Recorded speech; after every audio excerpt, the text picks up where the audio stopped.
About. Ladies and gentlemen, it's a celebration. We are not here to mourn, it's a celebration. Good morning, ladies and gentlemen. Good morning, ladies and gentlemen. So, for those who don't know me, my name is Andile Stofile. And one thing you must know, there's two things I don't do. One is observe protocol. Ne?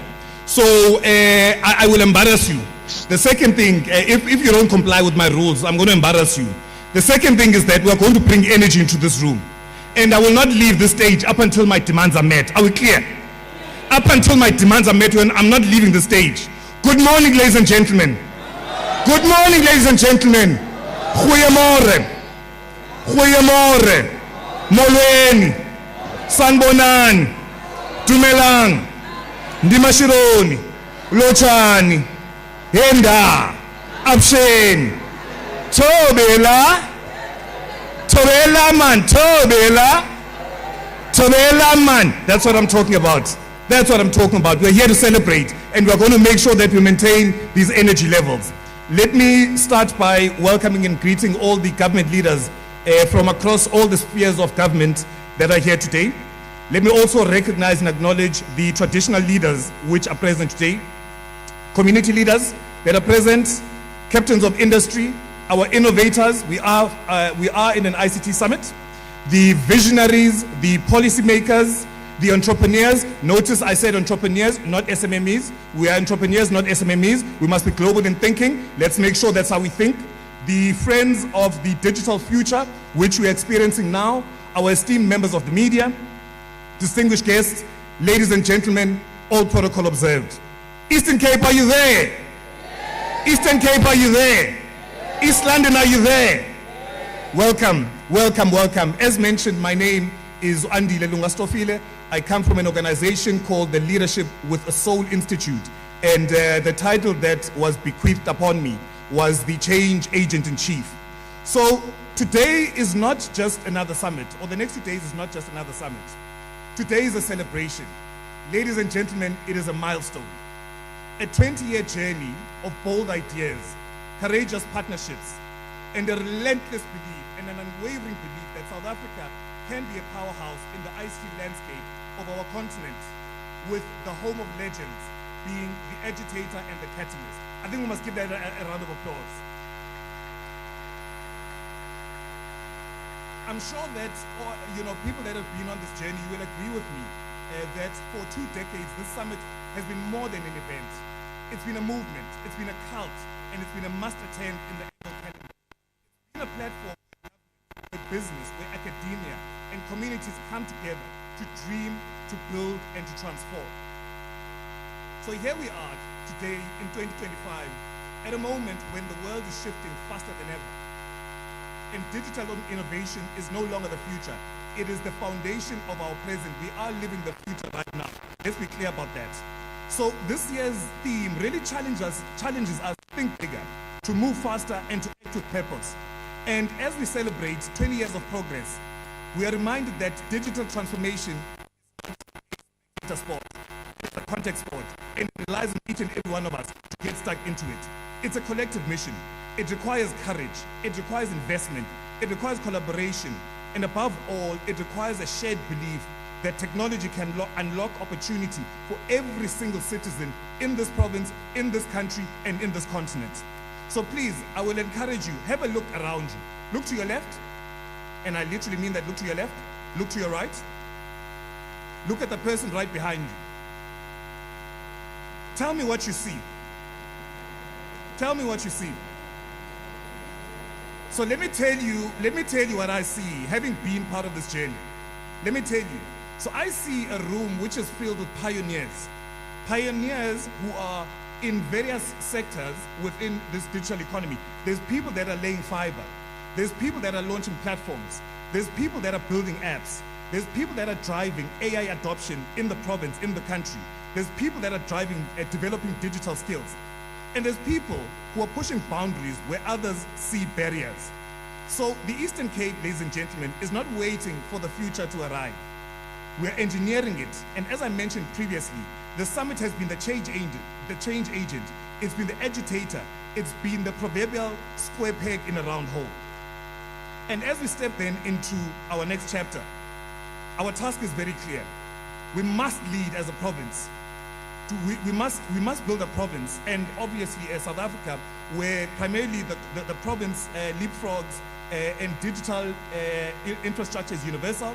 Young people in the most rural areas must be able to see and use technology as a gateway to employment and entrepreneurship. Again, I didn't say SMMEs, because we're entrepreneurs. Where entrepreneurs use digital tools to scale globally. Where government also uses data and innovation to deliver services with speed, transparency, and impact. So here's what I ask of you, ladies and gentlemen. Over the next 2 days, let's bring the energy. Are we going to bring the energy? Are we going to bring the energy? Let's bring the ambition. Let's dream and dream big and act big, so we're not just a talk shop. And I think it's only proper that we honor the last 20 years by being fearless and relentless about the next 20 years. Ladies and gentlemen, I welcome you to the 2025 Eastern Cape ICT Summit.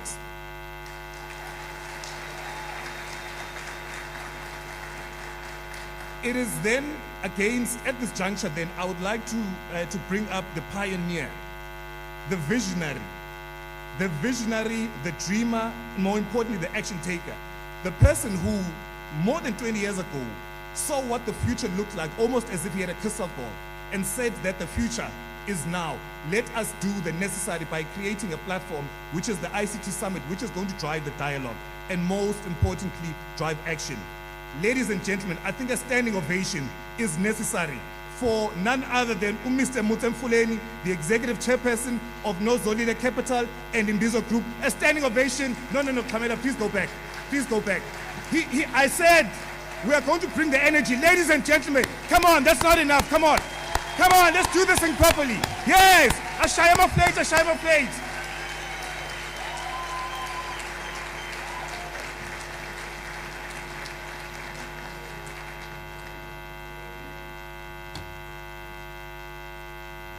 President Mandela said it looks impossible until it is done. And we would not be here without God's grace, kindness, and mercy, and the forefathers and foremothers of this beautiful province called the Eastern Cape, who have dreamt for a province that gives opportunity to all its citizens. And being here this morning and seeing us having reached this journey together, it really warms their hearts wherever the spirits are this morning. And the reason this morning we're at Omakulube to Apa is a clear reminder of who we are and the people who are continually praying for us. And I was teasing a group there that they are not only praying to us in other spaces, they are putting in bepo so that kudede ububi uvele ukhanya nezinto ezinhle. So we are grateful for this morning, and we would not be here without their prayers and their wishes for the children of Africa, children of South Africa, and the children of the Eastern Cape. Good morning. Good morning. I wish you can all see yourselves from this side. You look stunning. You look amazing. And my best day always is to see the school children clapping here. And once more, the team did not disappoint. They've brought the school kids with us. And many of them are here, colleagues, to tell their stories. This gentleman that's sitting right here in front, he came to the summit when he was doing grade 10. He's now doing masters in information systems and doing third year. So he's right here to tell the story. Just stand and let the people see you. Chana, Pakama Mfondi Bakbon. He's a hard-working guy. We have entrepreneurs here like Luvo Gray, who told a beautiful story that he came through the summit. He was really not sure about this conference. He came through, got the fillers, followed the conversation.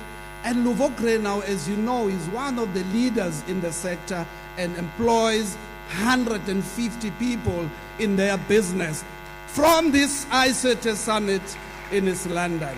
So there are many stories. One of the beautiful stories, the work done by Tangible Africa. Where's Prof. Khreling? He led Pakama Prof. Stand up as a belief. There's Khreling doing excellent work.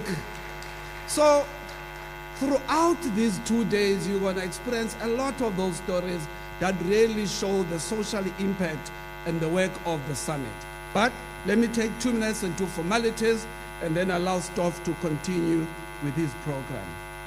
Let me then acknowledge the Department of Communication and Digital Technologies that is led by the Deputy Minister who's joining us later for dinner and presenting tomorrow. Also the Department of Science and Technology led by the advisor to the Minister, Mr. Ngabang Mandela, that's sitting here together with the entities such as TIA that are here joining us today.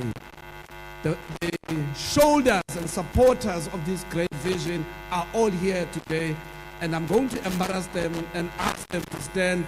So it's the first time I get to ask older people to stand. So I feel like Stoff now. So, Klaka, please stand. Zizi, please stand. Bovu, please stand. Viana Chakana is joining us later. These are the people behind the scenes who really coached us, led us in the direction that we have taken over the 20 years, so that we realize that it's not about us, but it's about the people of this beautiful continent of Africa. So we truly appreciate you for that journey, and we're glad that you could make it to celebrate the 20 years of this summit with us. And there are many speakers that have rejoined us today, that have spoken in this summit. I saw Ms. Vuyo Zutumane, who's the Chief Operations Officer now for Tshwane municipalities. There she's sitting. One of the former early speakers that took part in this summit. And Mam Chawe, it's quite good to have you here. Thank you so much. We are not able to host these conferences without many partners that journey with us throughout the years. And today we want to make a special welcome to Liquid Intelligent Technologies, led by the CEO himself. So these are the guys that have built 7,000 kilometers of broadband in this province and connected the community. So we have Liquid here to make sure that those entrepreneurs, not SMMEs, entrepreneurs are able to engage with the team. He's brought a team here. His ESD team is here. So we are very excited to have you joining us. And we are also appreciating you for the work you're doing with the Cortex Hub. It is giving us results. You'll see some of the entrepreneurs as we interact throughout the day. We also want to thank the Office of the Premier. Today it is led by the Chief Investment Officer. I think, Nation, we might as well just continue with the Pakama Mhlekazi thing. Please, because the Premier said I must do so. The Chief Information Officer of the province is here with us together with all the members of the PGITO representing the Office of the Premier. The leadership will be speaking at the gala dinner tonight. There's a cabinet meeting sitting now, so we could not access the Premier and some of our MECs, but they're definitely joining the gala tonight. And please, Nation, pass our appreciation to the Premier for his continued support. We have not had any besides Omrey and Makenge Stofile. All the other premiers from Balindlela to date have been at the summit. Many of you may not remember one of the old DG, Sis Nomfundo Lupondwana, ex, you'd recall her. Those days we were at BCX. Those are the people from the government point of view who really have been consistent in supporting us. In the few years, we continue to work with universities, with TVET colleges. We have many universities here that are participating. In fact, for you to know that the scribers of the deliberations of the summit is the University of Fort Hare. So they brought here masters and PhD students who are capturing the deliberations and are bringing some of their PhD graduates who have done projects and research on the discussions of the summit. So we are also excited with the knowledge production that the summit has, in a small way, made a contribution towards. Why do we do what we do? I think it's important, then I would sit down. isiXhosa gives us beautiful phrases that I think that many boardrooms must look at and apply. when we do leadership programs, when we do staff development, when we do team building.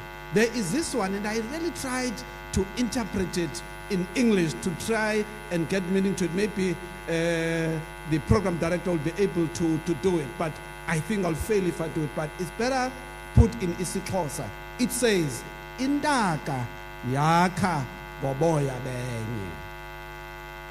I want to repeat it. Indaka yakha goboya benye. So meaning in an ecosystem of people, you only thrive when you collaborate. You only thrive when you partner.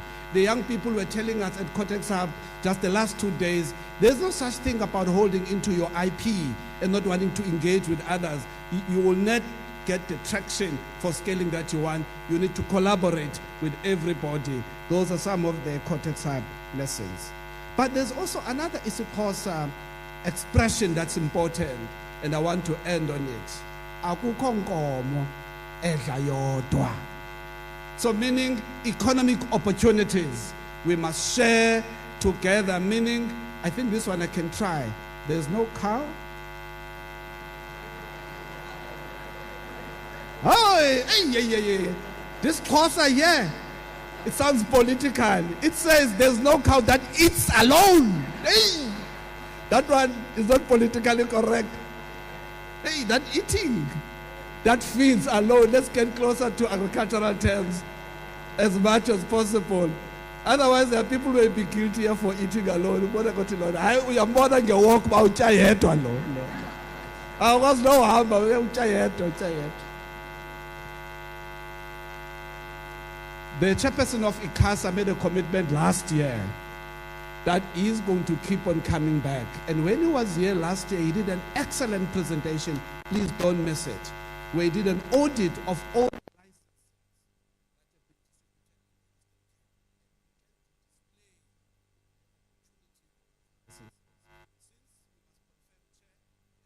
the growth in the ISP area of our SMMEs. So thank you for that. Thank you for that energy, and it's a pleasure for us to have somebody of your caliber. You didn't send the councillor to make sure that you join these deliberations. Without wasting time, the show has begun. Thank you, Chair.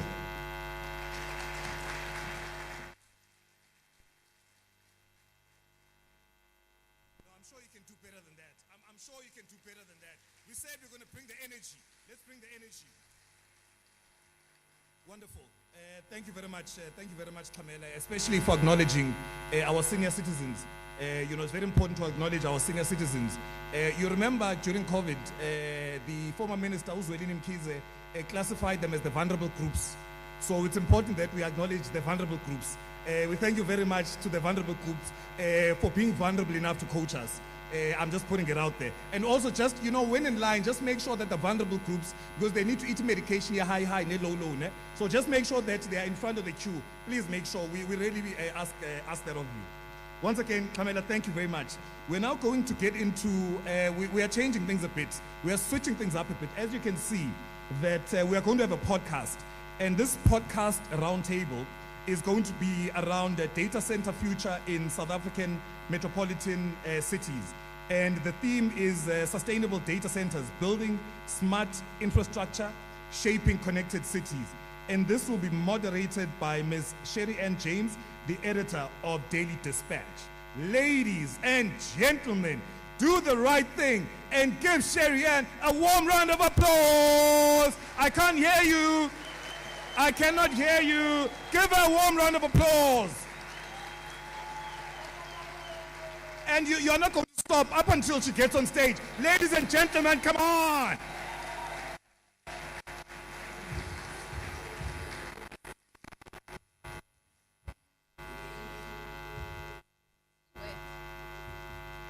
Good morning, everybody.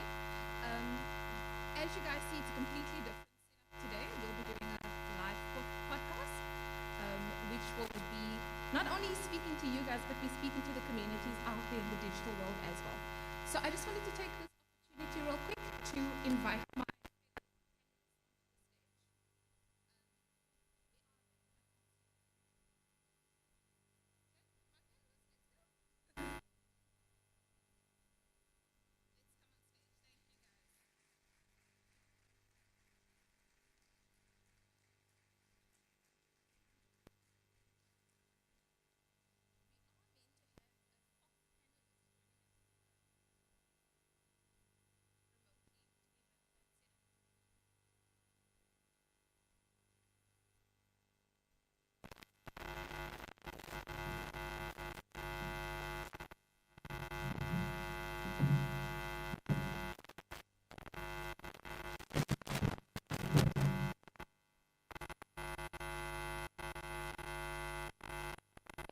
we'll be doing right now is I'm just going to do quick introductions and then pass it over to my panelists, and then we'll dive into the topic. Just allow me just to make a note, Mr. MC. I'm sorry if I'm stepping on your territory here. I just wanted to note that in the corner over there, we actually have someone signing as well.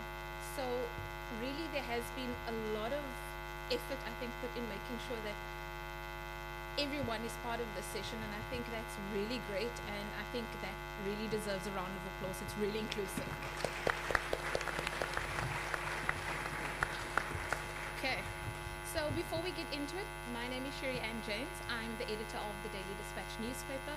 I've been at the paper for 18 years now. The Daily Dispatch, as we all know, very traditional medium, 153 years old, very much a print product, but we find ourselves, like everyone else, I think, how do we navigate that digital world, and how do we move into a digital future? And that is something that as a newspaper we've had to embrace. So this session is very important. It keeps the conversation. We're talking about innovation. We're talking about how we all can really grow in the digital space. So it's a really great space of experts as well to just come together and talk on the subject. Allow me to then pass over to Dr. Van Rooyen here, and he will do his introductions, and then we'll follow along to our other panelists. Thank you. My name is Craig Van Rooyen. I am with Cassava Liquid Intelligent Technologies.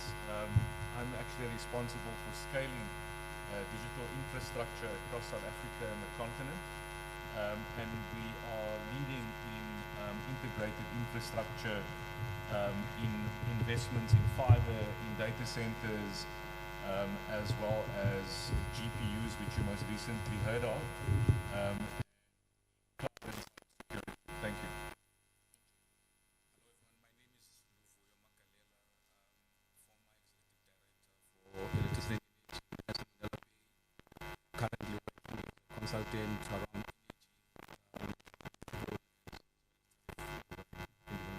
Thank you. Good morning, everyone. My name is Rebecca Gatangi. I serve at an organization called South African Cities Network in the capacity of program manager innovation. Our organization is established by the Ministry of SALGA, as well as the Metropolitan.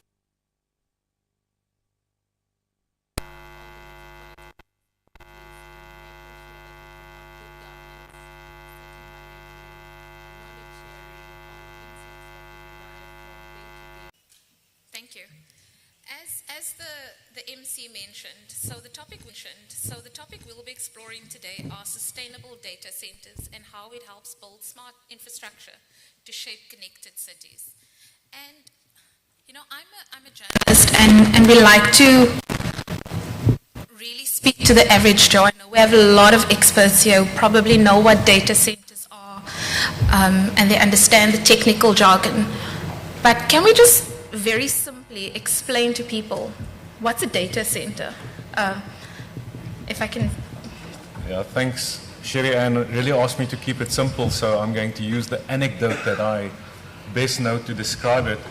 So, Sherry Ann, if you imagine having a personal computer, that personal computer basically houses all of your applications and information that you require to personally function as a human being these days in both your personal capacity and the corporate world.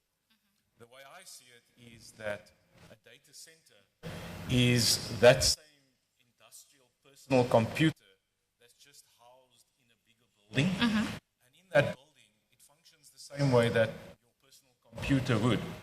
It has space for storage, it has space for compute, it has space for fans, not the small fans on your personal computers. But what I'm getting at is that you need to cool components, because when the fan on your computer works, you know things start going wrong. And you also need good security. The same way you would have passwords for your personal computer, you want your components in your computer to be protected. The same way in a data center, the walls, the security, all provide that kind of protection. I think moreover, data centers are important when it comes to digital transformation, because if I look at smart cities, and that's what we're here to discuss today, there's a lot of information that's required for us to infer and become predictable in smart cities, whether it's around water, whether it's around managing electricity, or just managing citizens' needs. That becomes very important, because if that's not managed effectively, it does not give you information to make changes. And that data needs to go somewhere, and that data goes into data centers. And in those data centers is where all the magic happens for digital transformation, and hopefully make citizens' lives easier. Yeah. I hope that explains it. No, thank you. I think that's great. If I can just also ask the question, so you've highlighted why it's important to have these data centers as we're moving into this digital future. I read somewhere, and if you can just allow me to just get that. According to Wireless Access Providers Association of South Africa, we have about 56 data centers in South Africa. 5 of them are AI capable, and I mean, that's just a fraction of what the US has, and that's about 5,500. How important is development of data centers in this digital infrastructure? I don't know if, can we maybe send that to Craig? Okay. Oh, okay. Yeah, so it is quite important, maybe just to talk to the stats first, and then I'll get into this. If you look at South Africa and you look at the African continent, our use of data centers compared to the rest of the world is minuscule.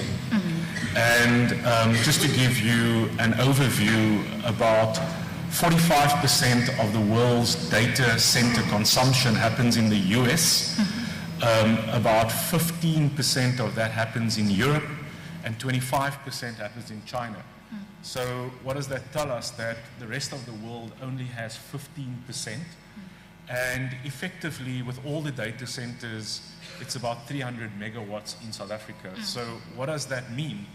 It means that we have data centers that are sparsely populated and is not sufficient for where we need to go as a nation for true digital transformation. And the challenge with that is that most of our data centers are housed in the major cities like Johannesburg and Cape Town, probably because that's where most of the industrialization, financial capabilities, mining, and other verticals are housed. However, for us to become effective in the rest of the country, it becomes quite critical that we start evolving data centers like cities like in East London. I mean, we have data centers here, but I don't think it's sufficient capacity for what it is that's required to do. And the digital transformation is critical to have your data center housed closer at the edge to where all of the processing power and the accumulation of data is happening. And we would then require deeper investment, particularly in areas like East London, Port Elizabeth, because there aren't significant data centers here. That's important because it's really the catalyst for us moving to smart cities. Yeah. And in smart cities, data becomes critical, particularly managing utilities, transport, digital services like e-government, broadband access, which, by the way, there's a lot of now in the Eastern Cape. But if that is not done effectively, we start lagging behind in getting to the outcomes of true digital transformation. Thank you. Luvuyo, if I can just maybe pose this question to you. Craig earlier mentioned what it requires to run these data centers. We talk about the energy requirements. We just talk about the water supply that's needed to cool down those big units, those fans that are constantly running. You know, given the challenges we have in South Africa with energy, our water challenges that we have in many parts of the country, how can we make data centers sustainable in South Africa? I think before I answer your question, it's important for me to recognize the strides that have been made as far as improving our security supply. Currently, we're sitting at 71% of our energy availability factor, which previously we're sitting at 55%, in previous years, 55%, and hence we had load shedding. Currently, we are sitting at 195 days without any load shedding, 195 days without any load shedding, which is something that is commendable to the leadership of ESCOM. But having said that, I think off-grid solutions is the only way that can make these data centers work. We have to embrace renewable energy, incorporate that into our grid, and becomes part of our supply mix. But having said that, it's important that we balance that with the quality of supply with which we do that. Then that's at the national level. At the national level and the generational level, we have to balance and mix our energy mix, incorporate renewable energy. And we do that not only to secure our supply, it's also a social responsibility, because data centers are intensive users of electricity. So we have a social responsibility that we decarbonize our energy mix, given the fact that 80% of our supply comes from coal, and we have to reduce our carbon emissions. So to answer your question shortly, we need off-grid solution coupled with on-grid solutions. So if we can have renewable energy, that will work. And then the nice thing about it, if we have proper data centers, we can have a way where we can balance supply and demand, because we'll have available information in real time for us to make informed decisions. Thank you. I note your comments on the energy mix and how that's important. And I just wanted to maybe note this. In October, we had the Minister of Electricity announcing the 2.2 trillion electricity plan, and the energy mix really featured quite prominently in that conversation about how we're looking at adding 105,000 megawatts to the system by 2039. So I think I agree with you, there are positive steps. We're probably not there yet, but there are building blocks to achieving that goal that's already in place. Data centers, and we had a brief conversation. Rebecca, if I can just turn to you. Data centers is the brick and mortar, it's the building. But let's talk a little bit about the data and why that's important. If you can just speak on that issue for us. Thank you. When we speak about the future of data centers, particularly in metropolitan municipalities, it goes beyond the hardware. The hardware is important, it's the backbone. But from where I'm seated at the South African Cities Network, our point of view is we need the strategic intent and use of the infrastructure for better governance, for better service delivery, and competitiveness, for that matter, for cities. And that's why it's important that as much as we have great investment in infrastructure, we must advocate for the strategic use of data in municipalities, because what's the point having this beautiful, massive investment when you cannot leverage the insights coming out of data? And it's so important, and we should not divorce ourselves from this. You know, as practitioners, most of the time we see we're giving a solution and it's far-fetched. If I may bring it closer, I am a resident in Nelson Mandela Bay. I'm a ratepayer, a good ratepayer in good standing. I am also, yes, that's true. I am also, have a family, I have a home, so I do benefit from the services of the municipality. And by that, I'm by myself a data component for that matter. So it is from my information that these municipalities collect this information in order for them to offer better service delivery. So it is quite important that we advocate for strategic use of data. How can cities tap into the available infrastructure and necessary platform to convert this data that they collect from I as a ratepayer and translate it into meaningful plans, into meaningful interventions that would make my life easier as a resident in any community for that matter. Yeah. Thank you. Kutlwana, if we can just turn to you. Rebecca mentioned strategic intent is important. So what are we doing with the data that we're collecting?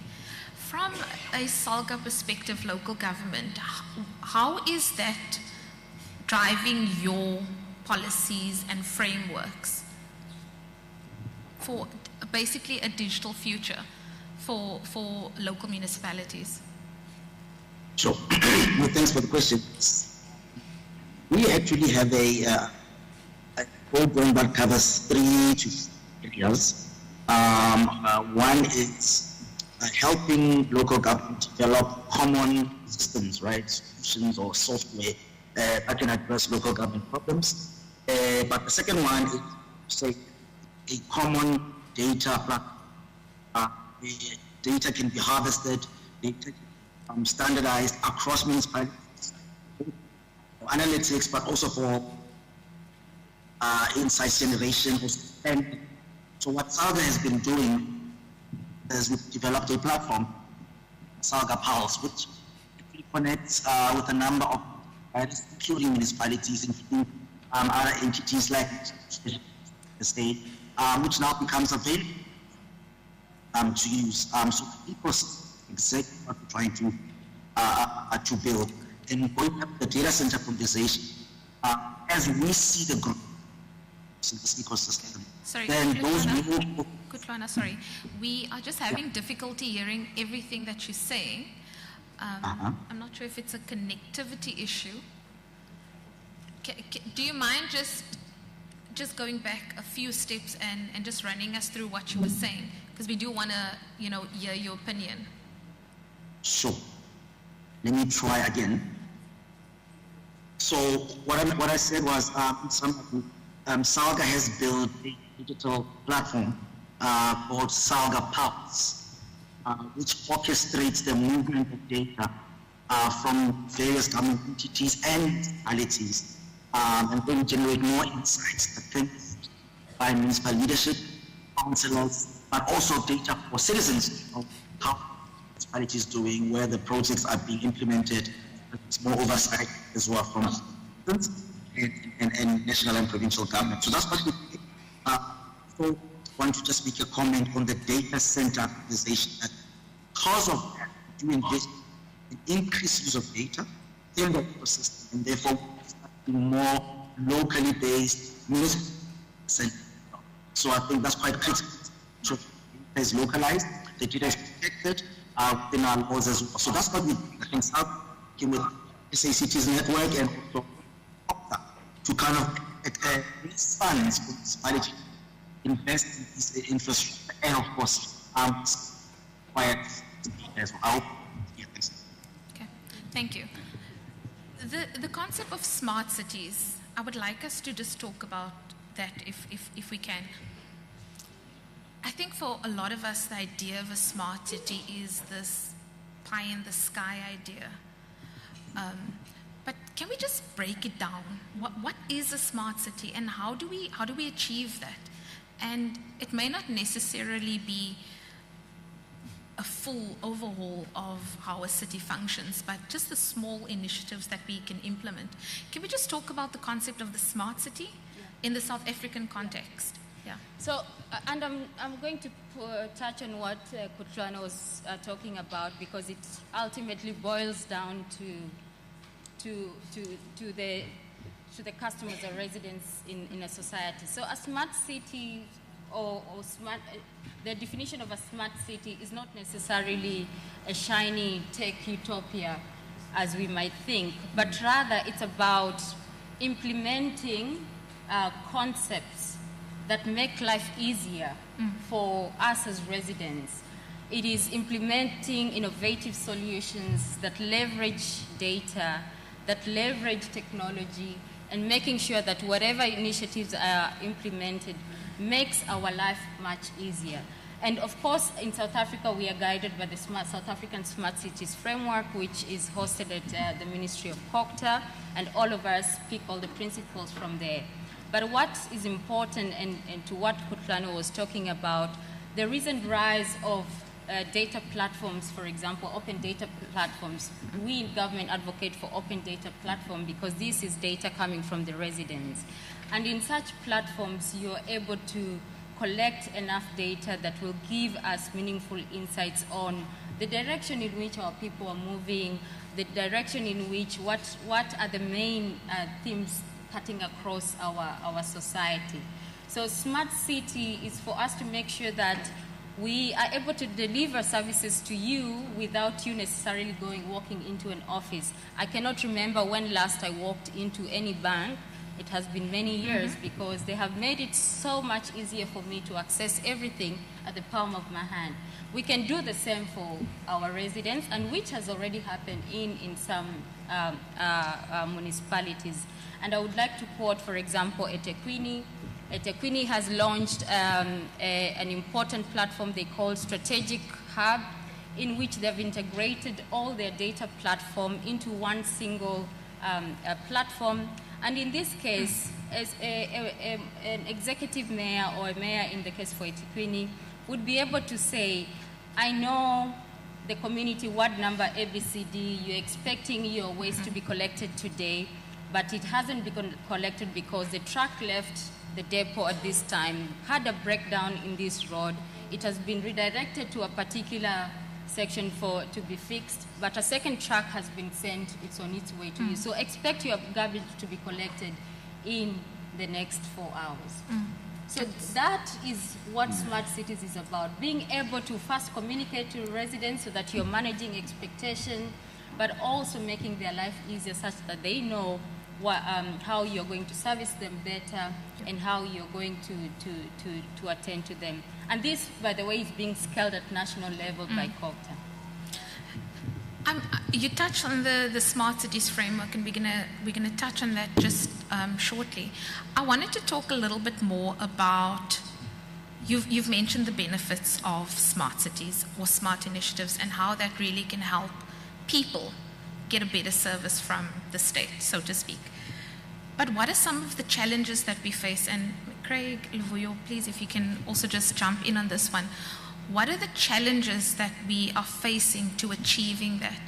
I note that, yes, almost 3/4 of the population have some form of access to the internet, but it's still not, data is still very expensive. It's still out of reach for a lot of South Africans in terms of affordability. So what are some of the challenges, just bearing those issues in mind, do we have in really achieving or making a success of smart initiatives? I could start with one. We talk about the digital divide. Yeah. Many households still do not have access to even a device for that matter, let alone data that comes with it. And the connectivity becomes a problem. So as much as a municipality would be so much interested in servicing the people, if they cannot even afford the basic gadgets to be able to access these services, then it renders it useless. So that is for me the main challenge, especially when rolling out smart cities. Okay. Luvuyo? Just want to add that at the technical level, the biggest problem is that the municipalities at the service delivery level still work in silos.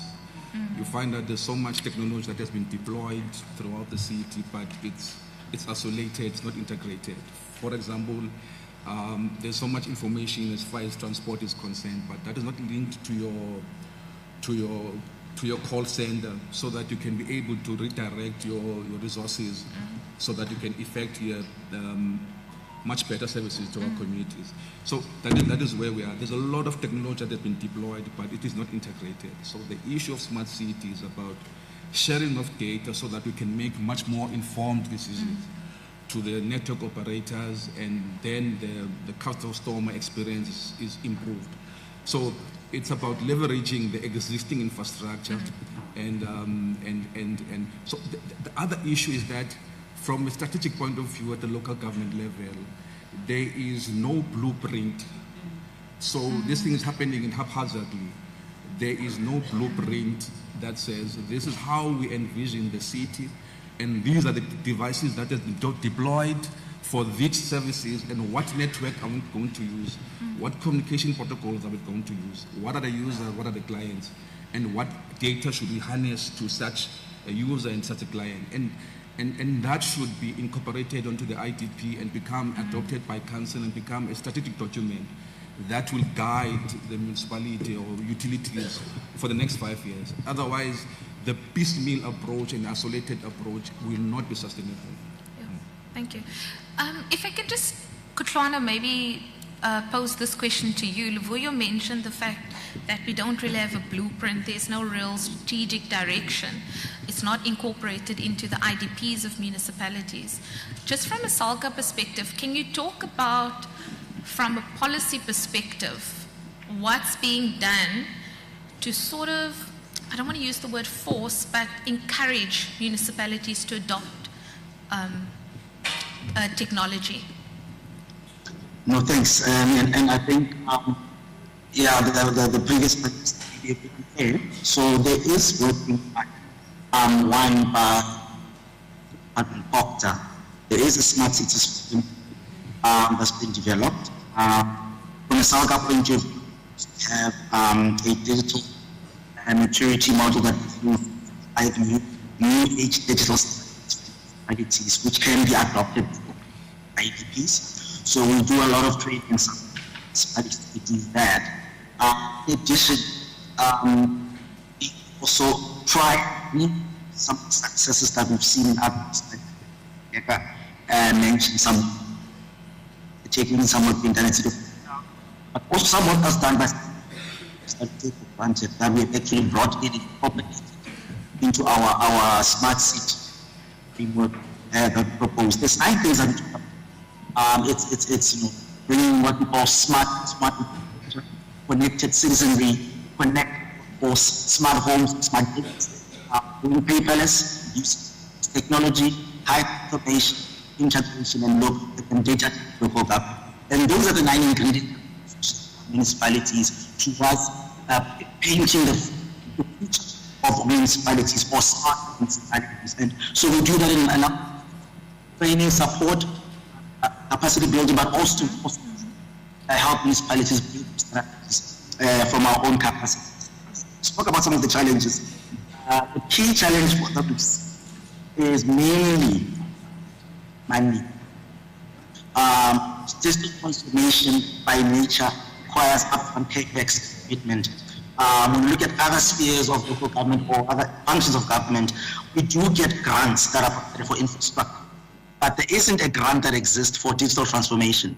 Even in the definition of infrastructure, we don't talk about connectivity, we don't talk about data, we don't talk about data centers, we don't talk about those. And I think if we can just start putting pressure on Treasury, on ministries, DCDT, how do we develop digital transformation grant that can sort of be crowded in with private sector funding as well to accelerate also funding digital transformation. So I think there is the leadership that's there, there are more there, the people are also ready, just the money now.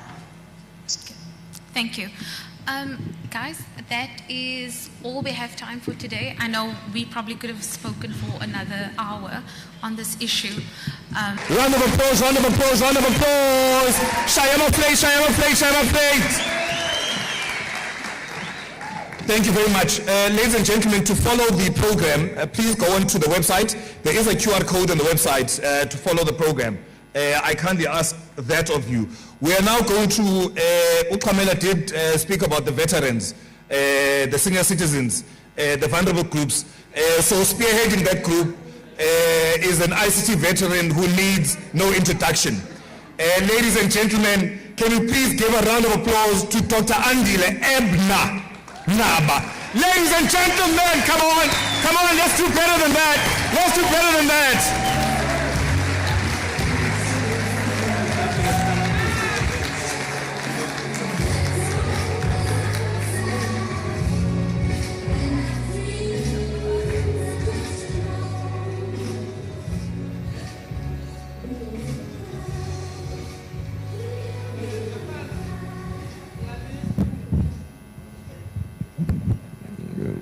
Multi-program director.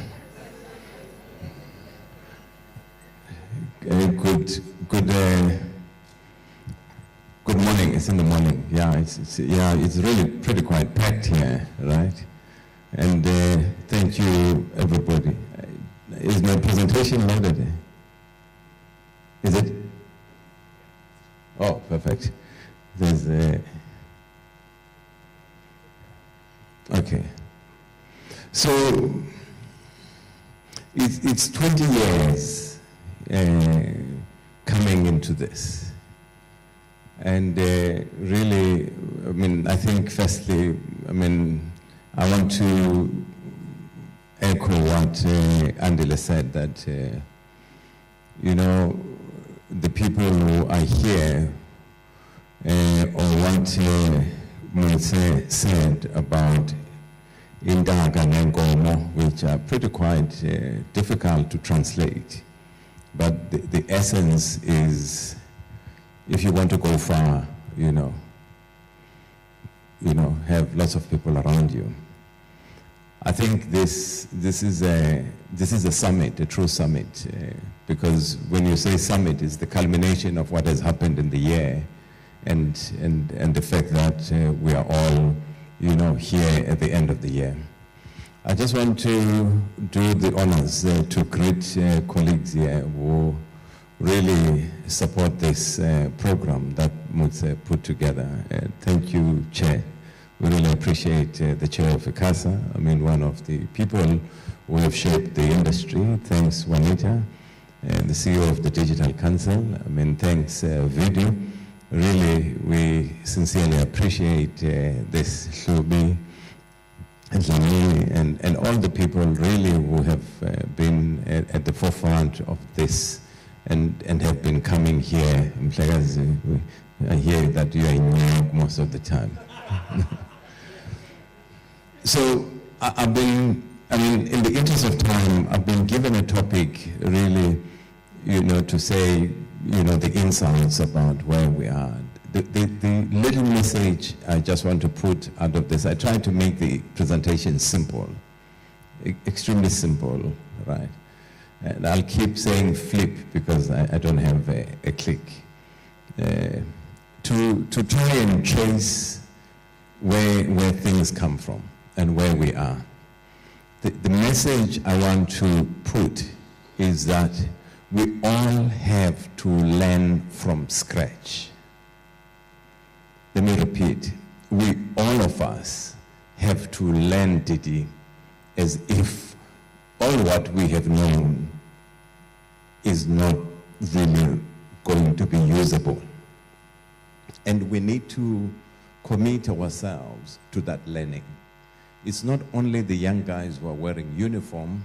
I think the people who have to learn afresh is us. All right? All of us, the people sitting here. And if you don't learn this, it's very easy that you will be totally irrelevant. So what am I talking about here?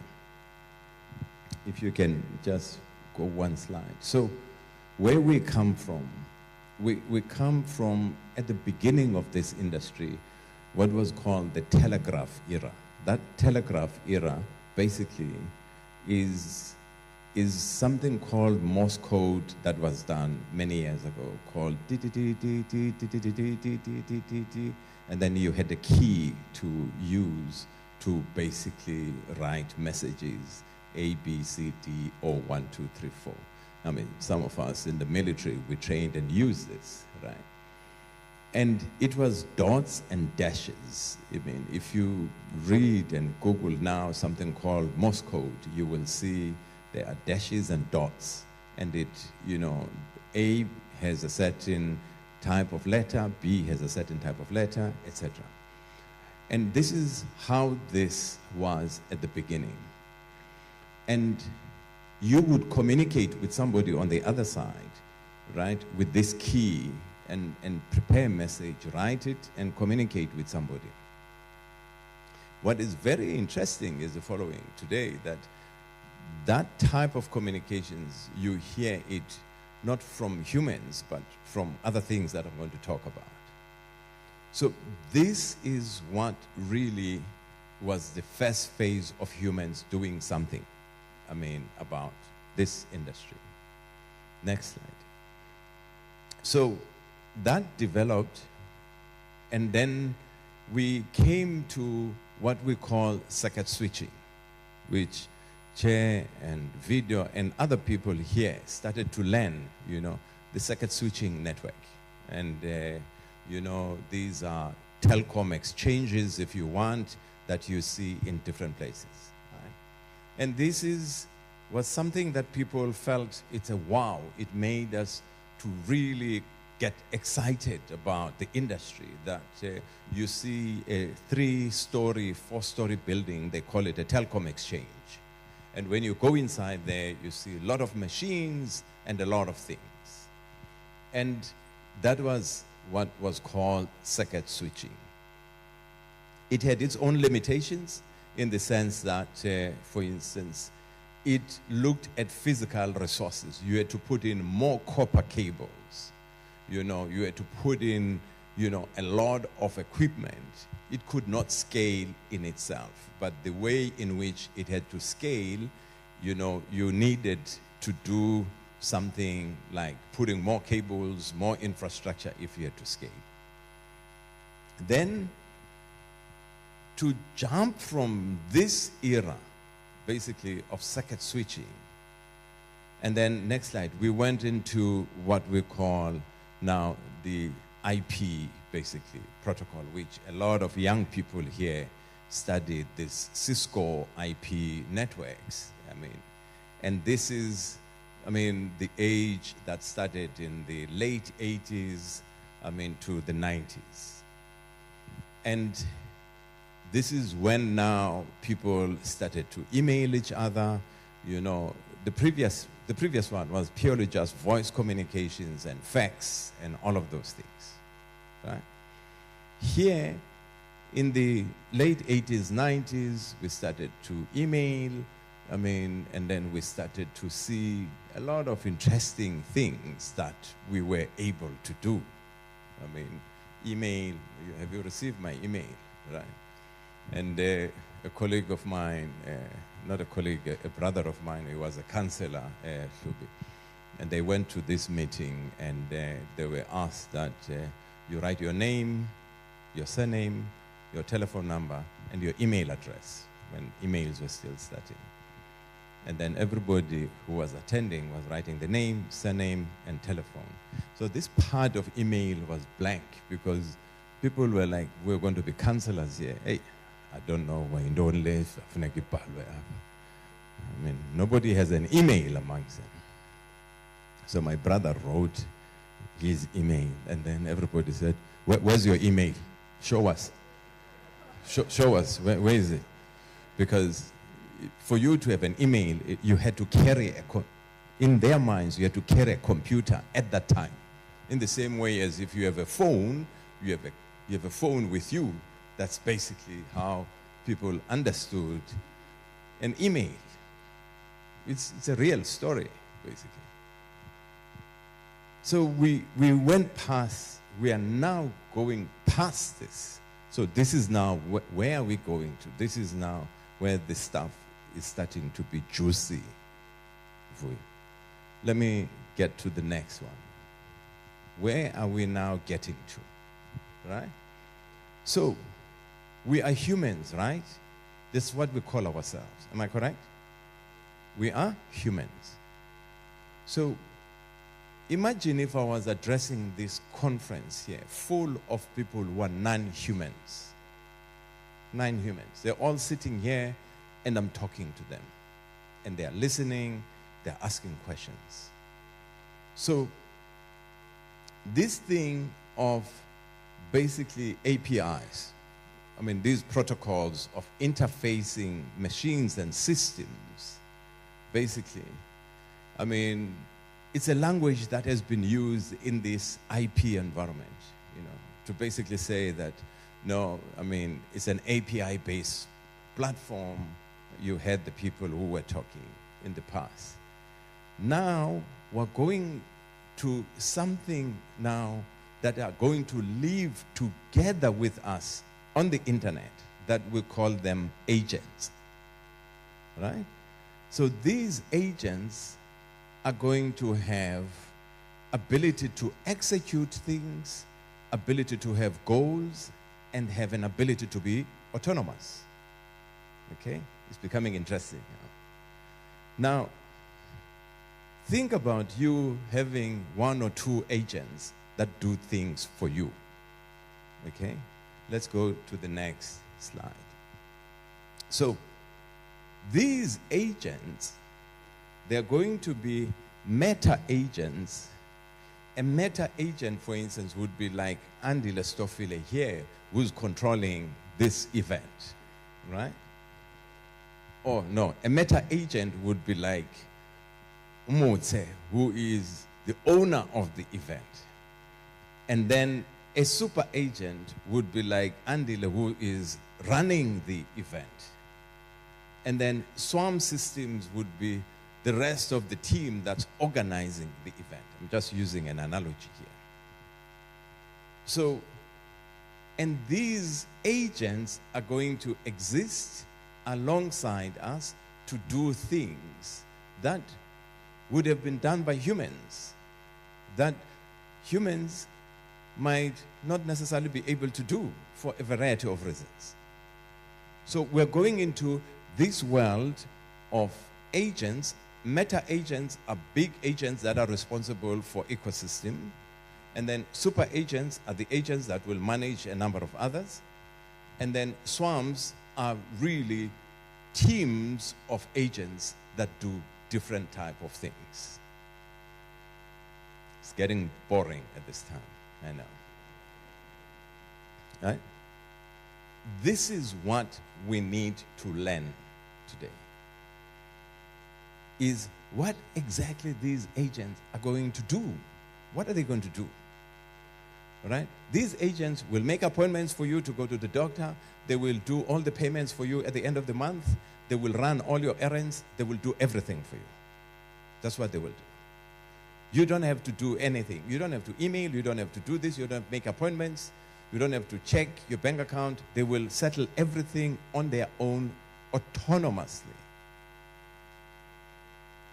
And they will be able to advise you at times to say, don't overspend. For real. For real.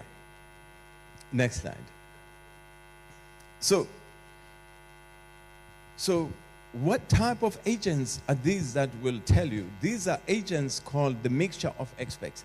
These are agents which will be like experts in a certain field and be able to, for instance, be better knowledgeable in that field. For an example, what we call model context protocol. The Cortex Hub ran a hackathon since September and culminating up to in Cape Town during AfricaCom. And there was a competition in people building what we call model context protocol, which are a certain type of an agent. And there was a winner. You can look at it on the internet, on GitHub, the types of agents that were built. Again, I want to repeat what I said at the beginning. We have to learn this stuff.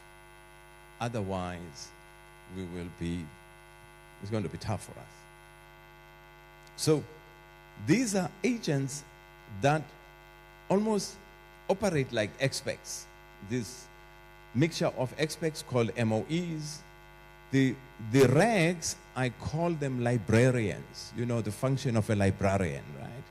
I mean, whereby they know where the files are and they can arrange stuff. That is what rags are. And the model context protocol are the ones that go and collect real time. So you are prompting something, you are looking for something, that model context protocol is the one that is going to fetch something, bring it to you, and give it to you, or if you're doing something on ChatGPT. Think about where we come from when I talked about TCP/IP of IP-type networks or circuit switching, and today we talk about these agents. And this is real. It's not tomorrow, it's happening now. Next slide. So, what is now happening, we have what we call an open fabric of cognitive microservices, meaning things that have an ability to think like us, do things like us, understand reason like us, have something called, the thread of thought, basically, where they are able to follow the conversation or the things that you are doing. So here, the issue is that this approach yields systems that are cheaper, more audible, and are easier to upgrade. So in essence, what we are saying is the world we're going to live in, we are not going to be alone on the internet. It's not going to be you sending email, you getting on Twitter, on Black Twitter. It's not going to be you, uploading things on TikTok. In fact, we will be so insignificant, us, than agents. Next slide. So, we envisage that they're just going to be about, agents are going to be about trillions of them in the next year, 2 or 3, right? In fact, the economy will be run by these autonomous agents operating on the internet, doing a variety of things, right? And that these ubiquitous agents will challenge this existing framework of labor laws and identity and taxation. I mean, in Europe, they pass a legislation that says, if the chair of ICASA here has an agent, who bears liability if that agent does wrong things? So these are things that are being debated. I've got 2 slides left. Next slide. Next slide.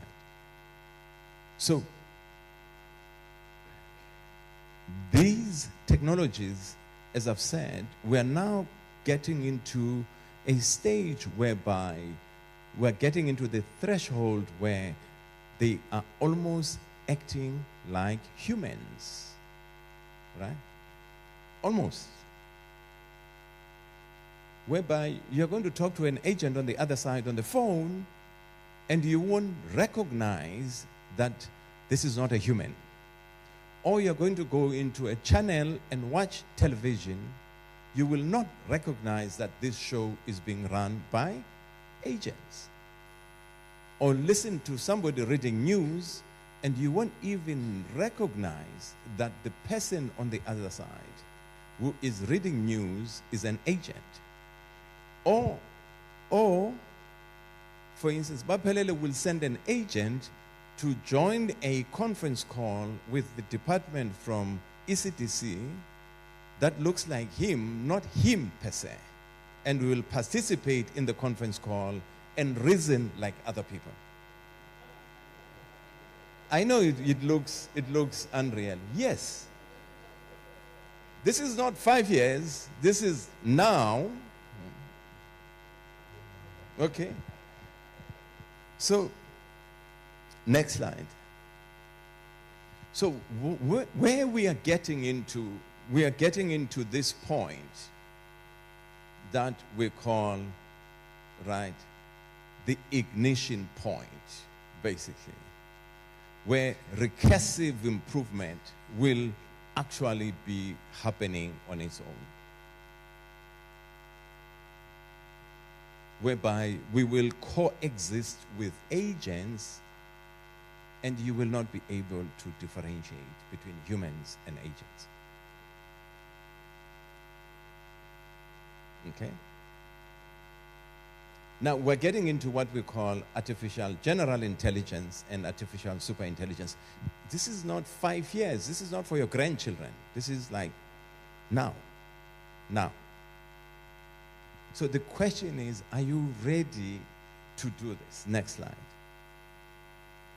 So here's a scenario that we are painting. Either we are going to have to live in harmony with agents, or are we going to be in conflict with agents?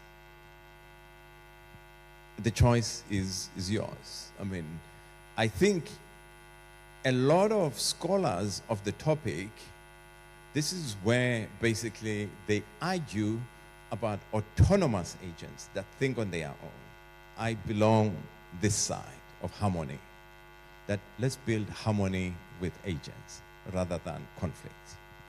Next slide.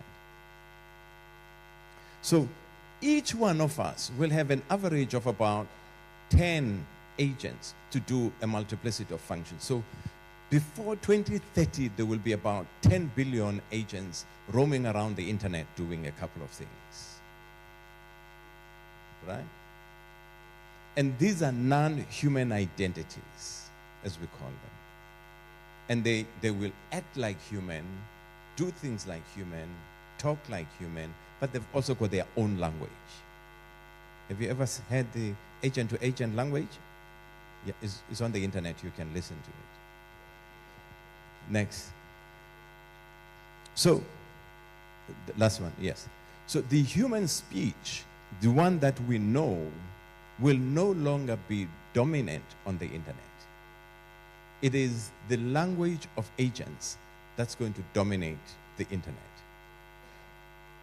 And the fact that the journey has begun with abstracting this human language into the dots and dashes of the 1840, as I've said, and it has now changed to become something very different. So APIs are evolving to be this new lingua franca for the planet, a language of structured tokens where contracts and discoveries and even poems are written basically for silicon comprehension and not for us to hear. This is where we are today. This is not tomorrow, but it is now. You need to learn and understand model context protocol, mixture of experts, agent-to-agent communications. You need to understand this now. You need to figure how you learn this. There are lots of YouTube videos, and I honestly advise, if you don't do this, basically, you won't just be left behind. You will just become irrelevant in society. Please enjoy your agent time.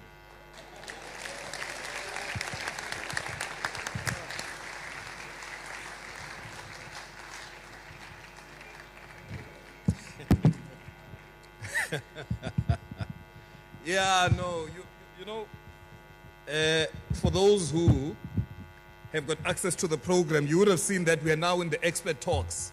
You can see now that we are upping the game. We're now in the expert talks.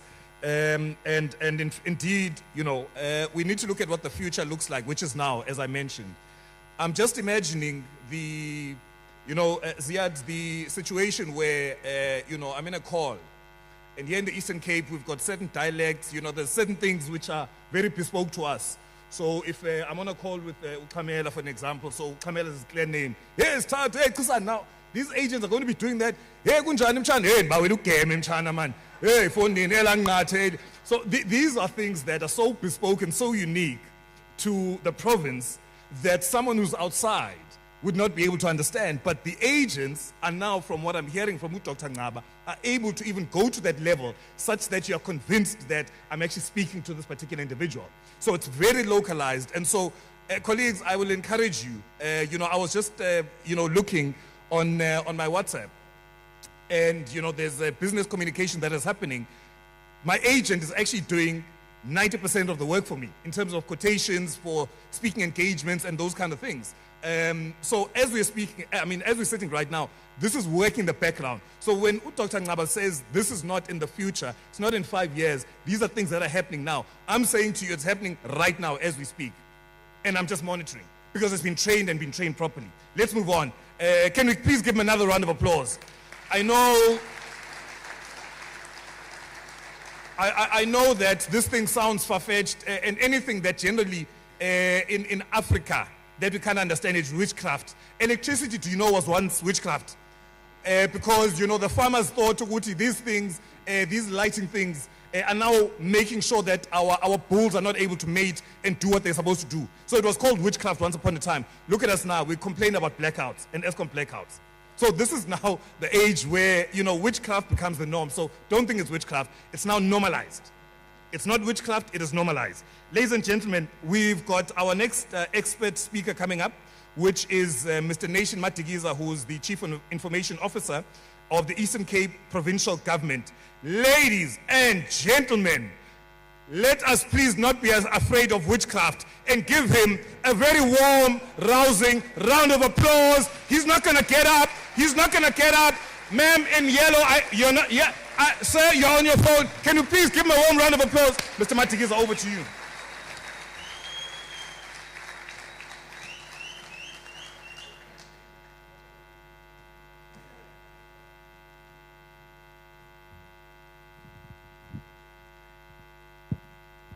Okay. Good morning, Program Director, Chairperson, all protocol observed.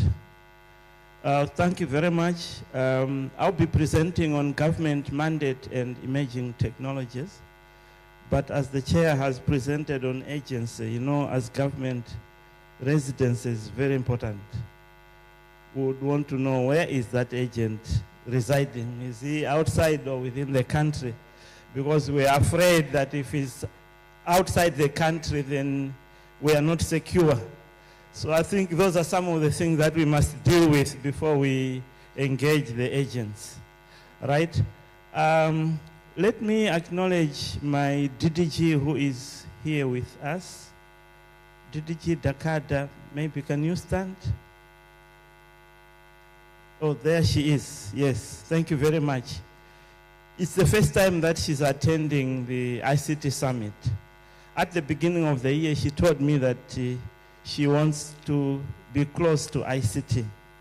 So the attendance is part of that, being close to ICT, right? Thank you very much. Next slide. Yeah, next slide.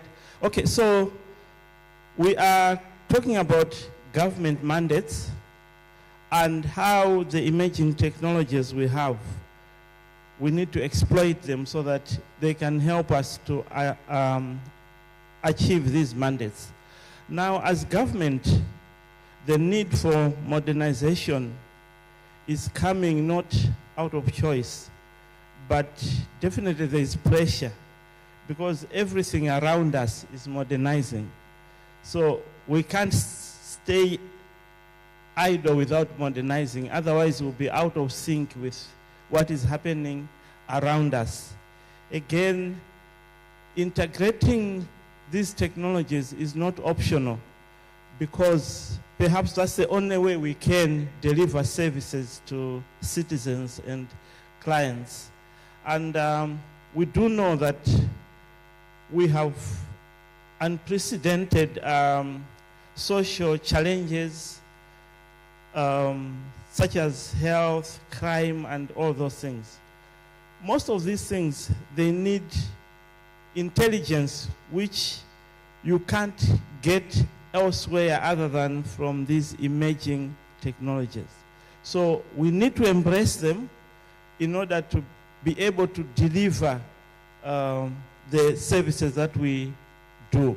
And then we also know that in terms of good governance, the issues of transparency, accountability, responsiveness, they are enabled by the emerging technologies. So basically what I'm saying is that the emerging technologies are not an option, but it's something that we must embrace if we are to be relevant as government in the environment in which we are. Next slide, please. Okay. Then in terms of mandates as government, in terms of ICT, we have priorities such as digital transformation, such as cybersecurity, because we must operate in a secure environment. People must be comfortable that the information that they have vested in us is secure. And there is a need to improve efficiencies because, as we well know, budgets are declining, the needs are decreasing. So we must be very, very efficient in the way we operate. We must reduce cost. We must be very transparent. And then issues of interoperability and data protection to make sure that, as I said, people's data is secure. And also citizen-centric services. Previously, services were just being offered in here, but we know that at the center of all these services is the citizen. So we emphasize on equitable access and trust building between government and the citizens. Next slide, please. Yes, next slide. Okay, let me talk about the current landscape. So as government, the legacy systems and the data silos do exist. We're still using systems that are over 20 years old in government. So for example, we use BAS for payments. We use PaySal for the payroll, which are not in sync with what we need at the moment. So in our department, we get an expenditure control and budget management report every week. That report shows you your expenditure as a budget holder. So it's divided into programs. So in my program, that report is about 300 pages. So if I want to check my budget status, I must go to that report and look among the 300 pages my actual expenditure and how I am relating in terms of the cash flow, right? We are at an era where these reports are to be personalized so that I should get a report that says your budget so far is this. These are the items that you must relate to or you must take care of. But we are in that situation with legacy systems where we must look at that 300-page line report to identify the issues that relate to us. And that report won't tell you that you are overspending or you are underspending. It's just a report. You must interpret it yourself. Towards the beginning of this year, we had an exercise where we needed to establish our Microsoft licenses in terms of how much we have spent. So that task required that we establish how many people were employed in the financial year, and out of these people, how many were permanent, how many were contract, how many were learners, how many were interns. I tell you that in PaySal, that's a daunting task. It's not a report that you can just press 2-3 buttons. In 5 minutes you have a report. You must extract several reports, manually merge those reports to come with your answer. So those are some of the things that keep government officers very busy, because you can't just get the information that you are looking for. These legacy systems, they come with high costs of maintenance, high cybersecurity risk because of capacity constraints. You are not able to attend to these matters. All departments at the moment, we are making digital transformation efforts based on the roadmap that the national government produced. There are barriers to progress. For example, issues of budgets, as I've mentioned, issues of skills shortages, and other complexities in adopting the new technologies. There are issues in lacking user-centric focus. So here in Buffalo City, when we go to renew our disc for the car, previously it used to say cash only, right? So before you go, you must go to the ATM or to the spot to get cash to pay. Now they changed. It's card only. So if you have cash, you can't. You must go and deposit that money in your card. And if you don't have a card, you must make arrangement with somebody who has got a card so that you can pay, right? So I'm saying that our systems don't talk to the needs of the users. It's the convenience of the government agency rather than the users. Because everywhere you go, whether in Spar or whatever shop, you can buy with cash, you can buy with a card, but not as it is in government. We are still in that era where we say, come here to get the service, or otherwise you won't get the service. So that's the landscape in which we are in terms of government services. Next slide. Right, we are looking at future technologies. So as the chairperson has indicated, AI is one of the topmost technologies that we as government must ensure that we embrace. So there are a lot of routine tasks that we do in government that can be enabled by AI, that specialist services like doctors, they are used to, their specialist skills are used to offer the services that we need rather than the routine tasks. So that's where AI comes in. Data analytics and decision making, large sets of data. As we transact, we create a lot of data. Even the bus systems, the PESAL systems that I'm talking about, they generate a lot of data. How does this data help us to be clever in dealing with our planning? Automated reporting, we all know that government, in terms of government, reporting is our day-to-day work. Everything that we do, we must report, we must write memos and all those things. AI is one of the areas where this area of reporting can be enhanced so that we are not spending lots of time doing the actual report, but doing the thinking that is required. Issues of document management. Again, in government, there are many offices that have heaps and heaps of papers. AI is in that area. The issues of virtual assistance, natural language processing. I think the chairperson talked about the agents, but the virtual assistants are also in that same area of agents to help you manage yourself better as a person. Next slide. The area of cloud computing, which as government we are also going there.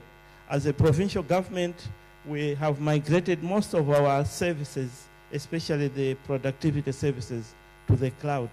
But there are services that departments have that are still on-prem. But cloud computing is the way to go because of scalability and cost efficiencies and issues of data security and compliance. Because as you know,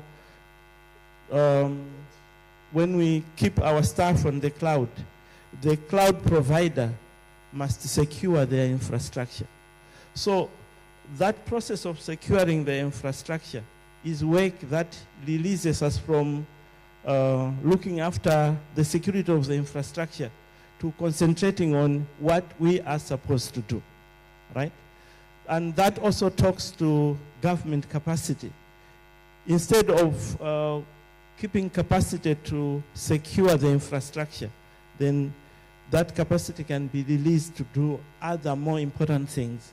Collaboration and interoperability in terms of data sharing and also digital transformation enablers. So you know that if you are developing, there are a lot of scripts and other programs that you can buy on the cloud.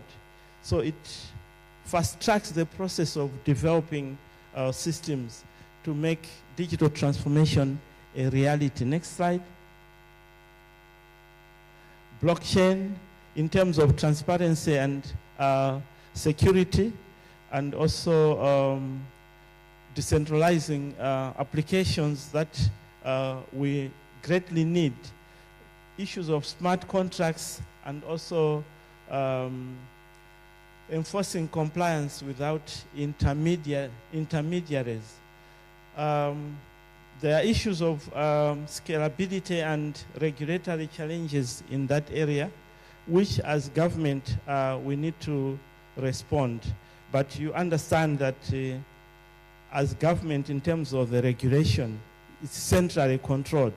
So one of the things that we must do is to influence responsiveness in coming up with the regulation that enhances us, or that helps us to do our work faster. Next slide. AI and machine learning. I think I've already talked about this one. On the machine learning part, this ability to analyze large quantities of data. As I've said, our quality of decision really depends on how we use the data to do predictive analysis and to anticipate certain things as a government. Next slide. Okay, Internet of Things.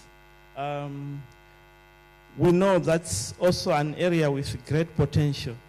My cousin works for UJ, and she is working in this area of water quality measurement.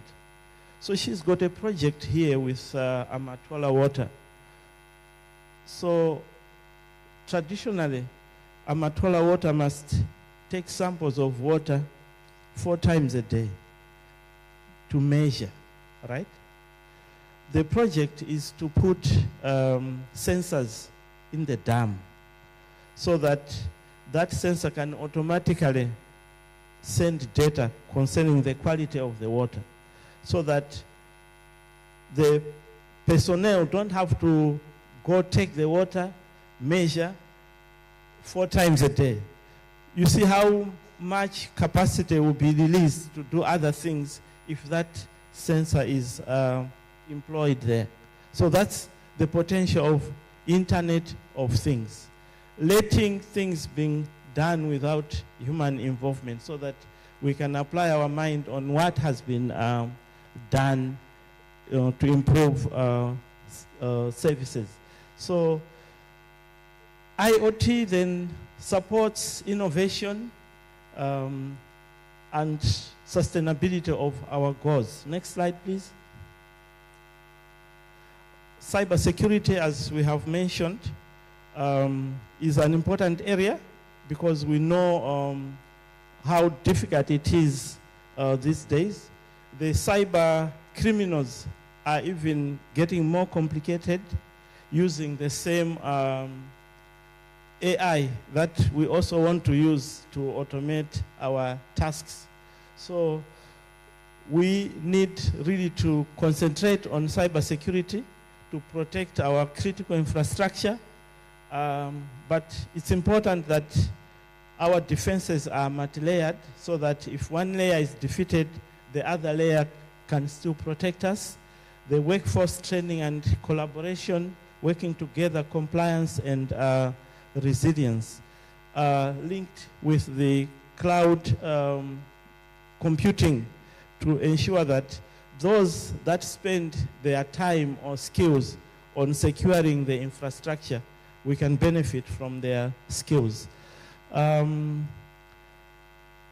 Let's go to the next slide. I'm told I've got a few minutes left. Go to the next slide. Go to the next slide. The next one. Yes, I want to come to that one. Come. Next slide. Next slide.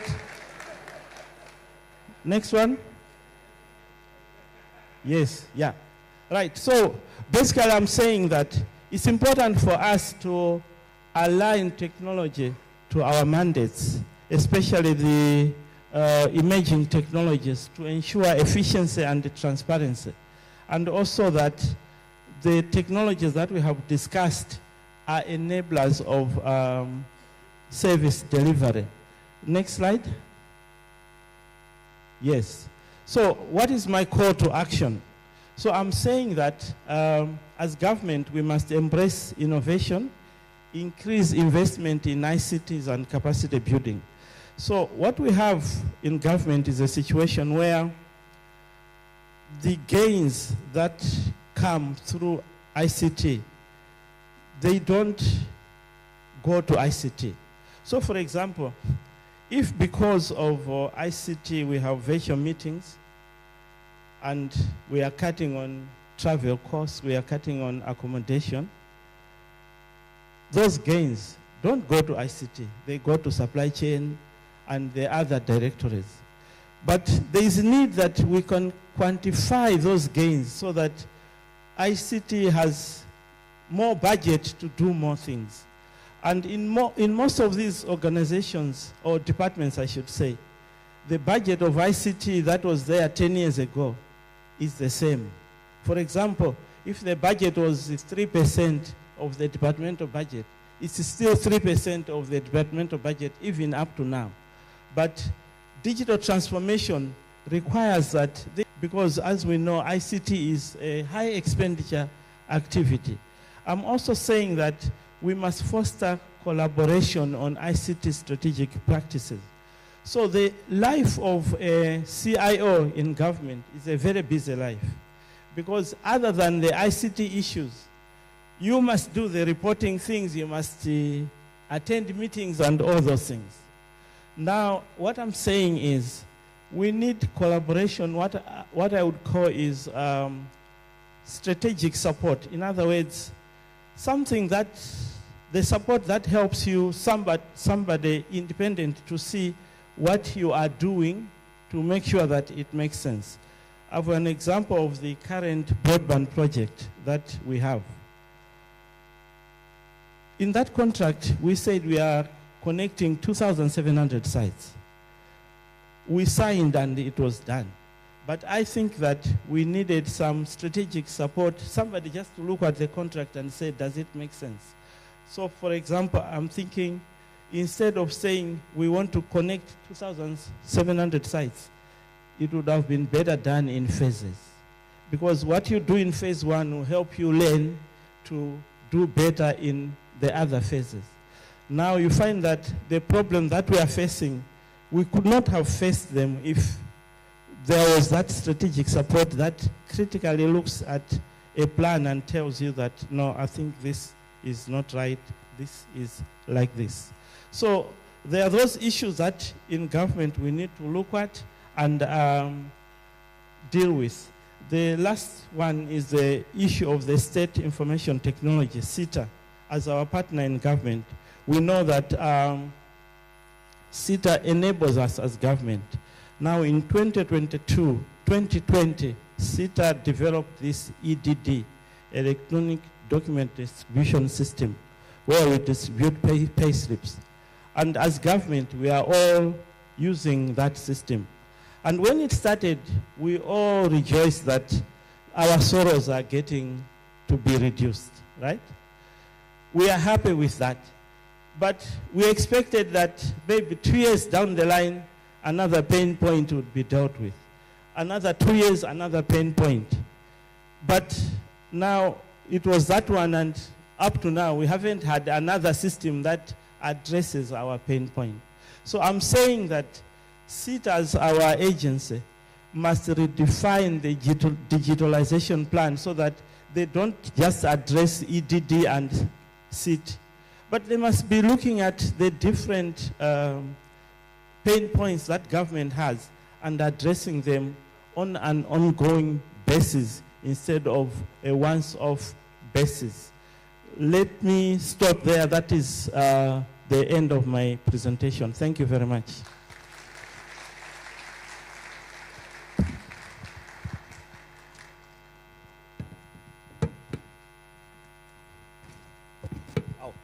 Ladies and gentlemen, you know what you need to do.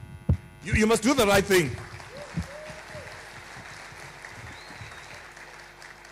So, you know, Mr. Matigiza, the agents, this is where Dr. Ngabo was speaking about the agents and humans working in harmony. So when the agents saw, in conclusion, you saw that the slides were not moving.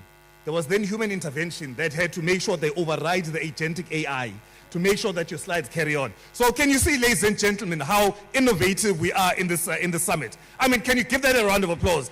You saw it live. You actually saw it live. Because the agents were convinced that, no, we are now closing. So, you know, that's what it is. So, ladies and gentlemen, so I spoke about the program. So, for all of you who are officially accredited to be here, so you'll see that there's a QR code that's here. So please go and scan the QR code. This is where you can then follow the program. Of course, if you're not in good standing, then you won't get this, you won't have this thing. Then, you know, it's your own indaba. But this is only for those who are accredited to be here. Also, I'll also ask that we follow the socials, the annual ICT Summit, primarily on Facebook, but you can go into the other socials. So please make sure, post pictures, make sure you tag, comment, do all of those things. Let's make sure that we keep the conversations alive. DDG Tagata, we welcome you. Can she please stand up? Because, you know, we like welcoming our visitors for the first time. It's actually a wonder. Where have you been? It's a wonder. Can you please, DDG, please, you need to rise, please. So that we must make sure we give her a warm round of applause, and we make sure that if ever she's not here, we must go and call her. Thank you very much, Tirichi. We're now heading into another expert talk, which is going to be given by Mr. Ziad Suleiman. He is the Chief Executive Officer for South Africa and Botswana markets for Cassava Technologies.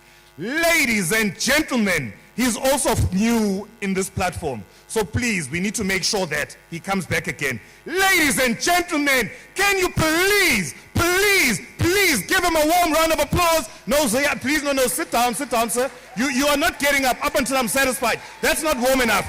That is not warm enough. Sir, you are not clapping hands at the back. I see you.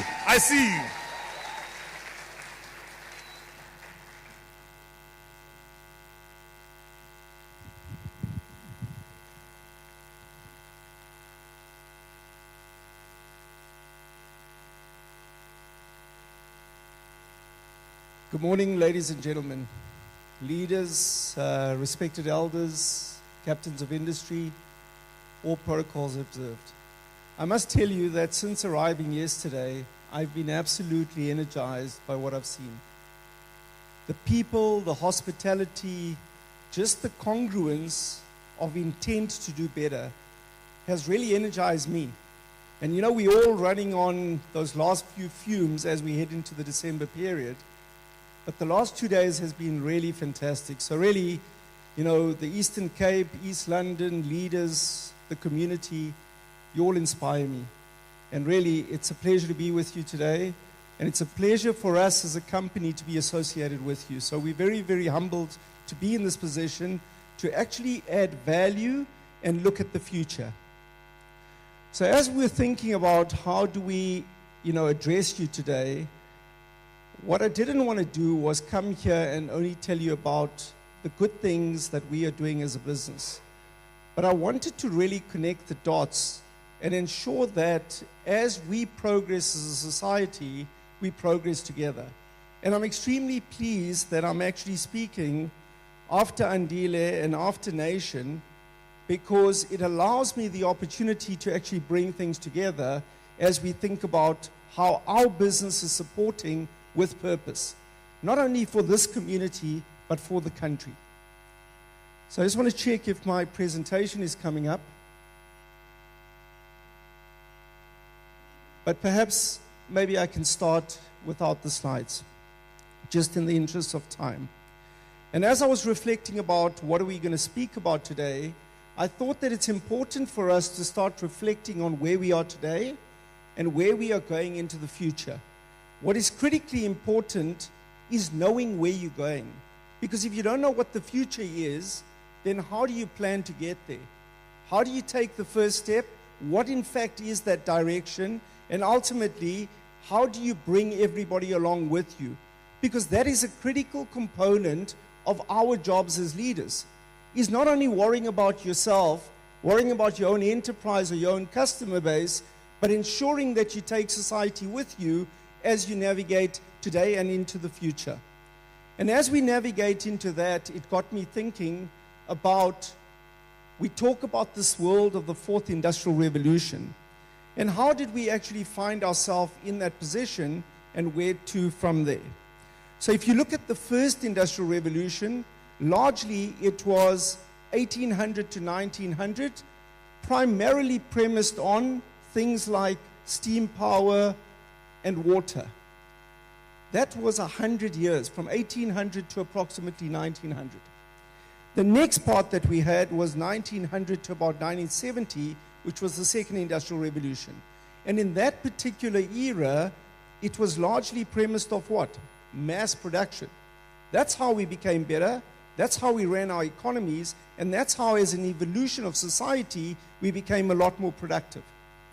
And then into the third industrial revolution, which was 1970 to around about 2000 or thereabout, that took us 30 years, right? And that was as a result of computer systems. Computer systems started creating automation, there was better factory output, and as a result of that, we had enablement and people were advancing. Then we ended up in this fourth industrial revolution, which we've been in for probably the last 15, 20 years. And in that particular era, which we currently find ourselves in today, but starting to move towards the fifth industrial revolution, has been this world of converged technology. So when Andile speaks about the agents, it doesn't just happen. It happens because there are a number of different things in the background. And when Nation talks about how we have to think about an enterprise for today and into the future, it's a culmination of all the different things that he was talking about. Because it is about, SAP on Oracle, Oracle working with AWS. It's about blockchain linking into a superhighway of connectivity. It's about security at every single interface. It's about applications in mobile. It's about cloud. It's about computer development. It's about supercompute. It's about robotics and IoT sensors. And it's about all of these things working together at the same time.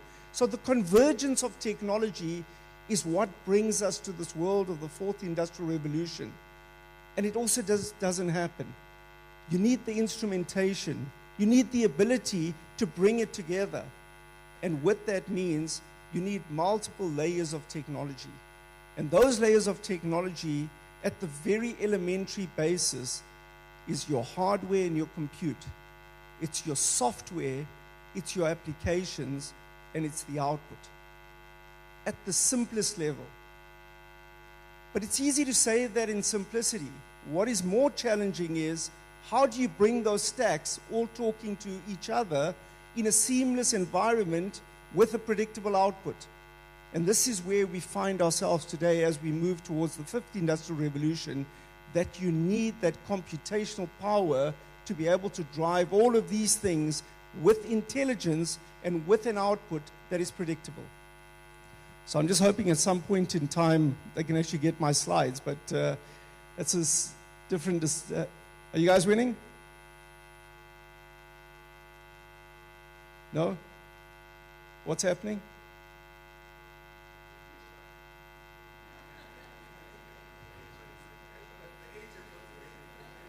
It's okay. It's okay. I can continue. So then as we think about this, right, and you have the world of the fourth industrial revolution coming together and the convergence of all these technologies, the key question is, what does the next era mean? And when Andile speaks about the time is now, the truth is the time is now. Because we as a country, as a community, as leaders, cannot be waiting for somebody else. It is up to us to take advantage of the opportunity that we have today and lead for today and tomorrow. And notice I don't say lead for tomorrow, I say lead for today and tomorrow, because it is critically important that we get today right. There's no point in having a vision and worrying about what's going to come in 3 years or 5 years' time when in fact you haven't even set up the building blocks for today. So this world of the fifth industrial revolution is all about something that I want all of you to take very seriously.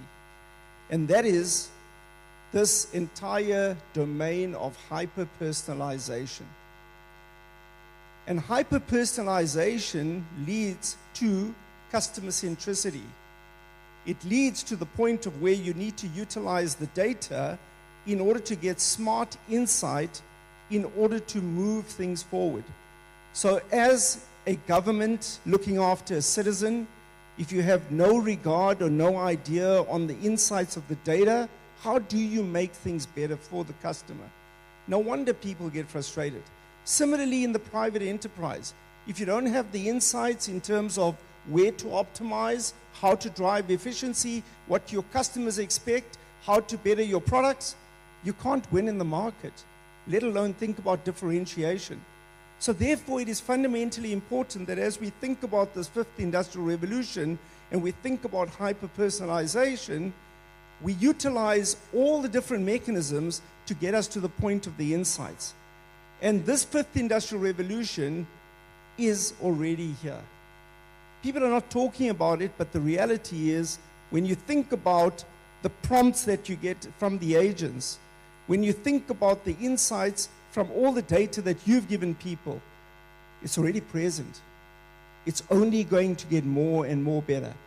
So we need to work with that. And together with that, what we need is we need to think about how do we bring people coming along with us. And with that comes a requirement around culture and people and skills. Because really in Africa, we sit in a fantastic position around having a young population. But we have to realize that potential. We have to give them the opportunity. And therefore, I was saying to Nation before he came up, that we have to be able to convert this broadband capability to meaningful purpose. And what that means is that having access to the internet is only an entry point. It's not the end point.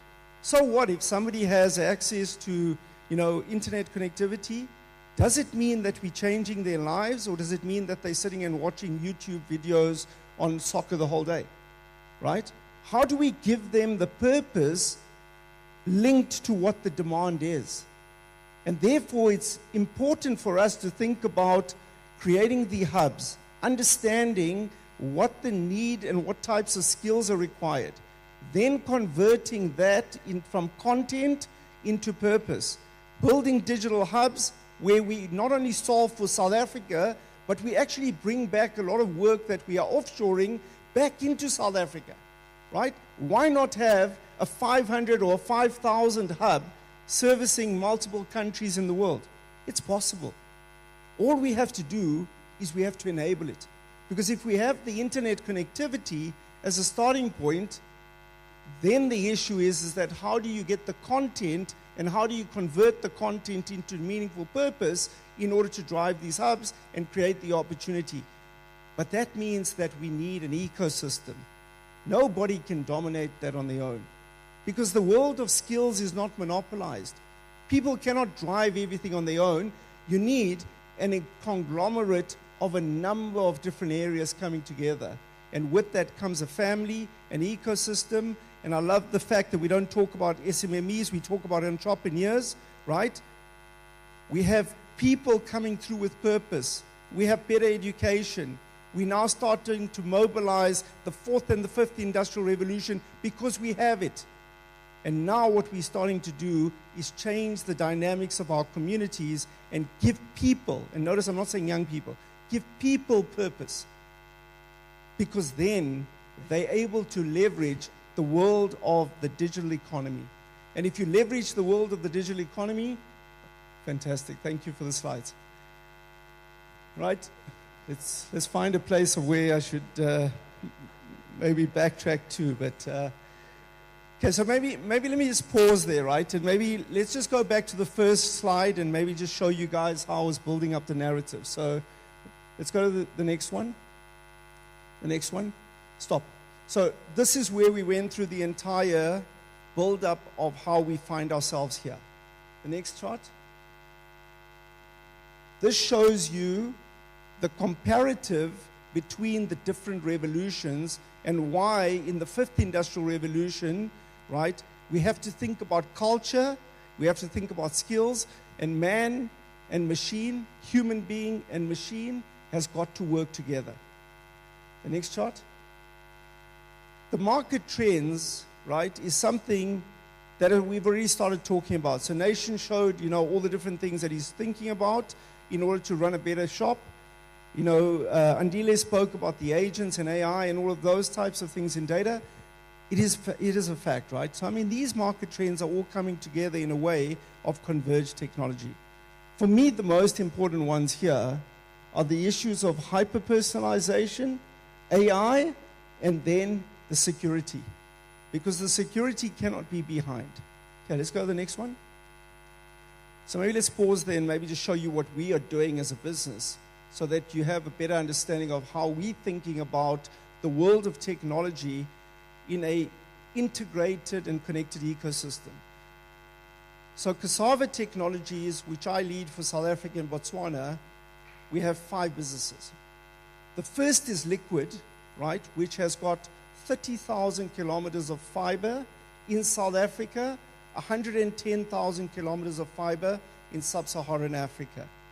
Not only connectivity through fiber, but also satellite, subsea cables, microwave, and a whole lot of other instruments.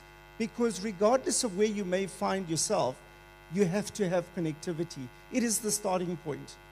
But the connectivity is not the game. It's just the start.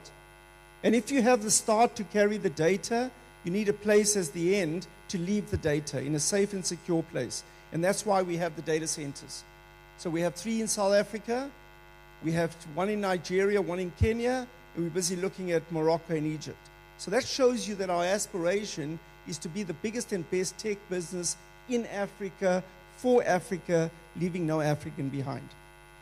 And then the question is that if you have the starting point to carry the data and the end point to leave the data, then how do you think about all the solutioning in between? And that's where we have our fintech platforms in terms of the entire payment platform, as well as our cloud and cybersecurity, and the most important differentiator for South Africa. And I want to pause there. For South Africa, because this is not for us only as a business, is our GPU stack. So when people talk about, data sovereignty, this is the differentiator. In the past, we had to rely on large multinationals in order to give us the supercompute capability. We have invested in GPU capability enough for all of what we need right now and into the future. So what this actually means is that the data does not need to leave the country. The AI workloads sitting in the data center have their right position right next to the GPU supercompute capability. So we are able to process AI workloads in South Africa, meaning that we protect our data. We're living in a difficult geopolitical environment. And therefore, if we're able to protect our data here, we don't need to rely on anybody on the outside. Think about that. Now, even better, if we go one step further and the data resides in the data center, you have no latency because why? It's not going anywhere. You have no additional cost because the data doesn't have to go up and out of the country and come all the way back down. You also then have the cost optimization. You have no data ransom. And also, the best part of the whole thing is that you have the latest and the best AI technology supercompute that anybody has anywhere in the world in South Africa. It is being built. It has taken many, many planes to get it built, but ultimately the first shipment is already here. The second shipment is already here. The third one is expected in the next 4 weeks, but it will all be commissioned before the end of February. So South Africa has data sovereignty. The way we are looking at it is that all different tiers, whether enterprise, research, entrepreneurs, SIs, global SIs, all need to work with this in order to make it better for their communities and their customers. So that completes the picture. And this shows you the integration from all of the different facets of technology to enable the outcomes that data and AI and agents, etc., need to do. Let's go forward, please. Let's keep going. Okay, so I think we've spoken about, the trends as in the need to do things. We all know we can't be static, so therefore we need to continue. Let's keep going. Just mindful of time. Okay, technology trends, I think we've spoken about that enough. Next one. There is no doubt that AI will transform everything. So regardless of your sector, you have to embrace it. It's like the mobile phone. When it first came out, people said, I don't need that.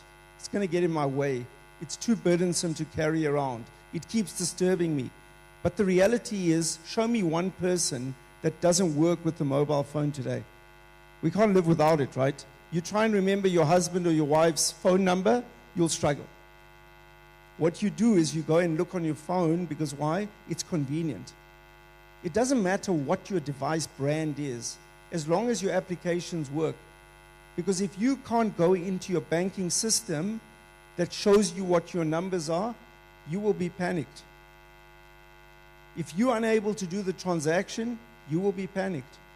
If you're unable to look at your social media or get the message from your family group, you will be panicked. Our entire life revolves around data and applications and devices because it is the world of today. So therefore, the transformation is only going to continue. The sooner you embrace it and the sooner you start learning, the better for all of us. And we have to embrace it and move forward. Next slide, please.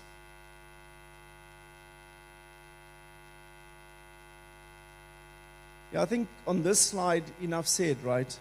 I think we know that skills of a different magnitude and different type are required. What we have to think about is those tasks that Nation spoke about that are repetitive and where technology takes over the job. How are we reskilling those people? Because that's our responsibility. How do we make sure that we have a culture within our organization that takes people along? That's our responsibility. So we need to make sure that whilst the job market is changing, people are equipped with the skill to take advantage of the opportunity that we find ourselves in today and tomorrow. Next slide. And we spoke about a young population, and Africa taking advantage of that. It's up to us to make sure that it's actually living. Next slide. Next slide. For us, the fact that we were allowed to come into this community to contribute with our digital infrastructure means a lot and has meant a lot, not only to us, but to the people of this land. And what you'll see here is that we've been privileged to be able to provide approximately 8,000 jobs within this environment. We've been able to change the landscape of what's happening here. And for us, what's important about this is the point that I've already made. It's not about the fact that people have the starting point. How do you actually allow them to grow and give them purpose such that they can break the shackles of poverty?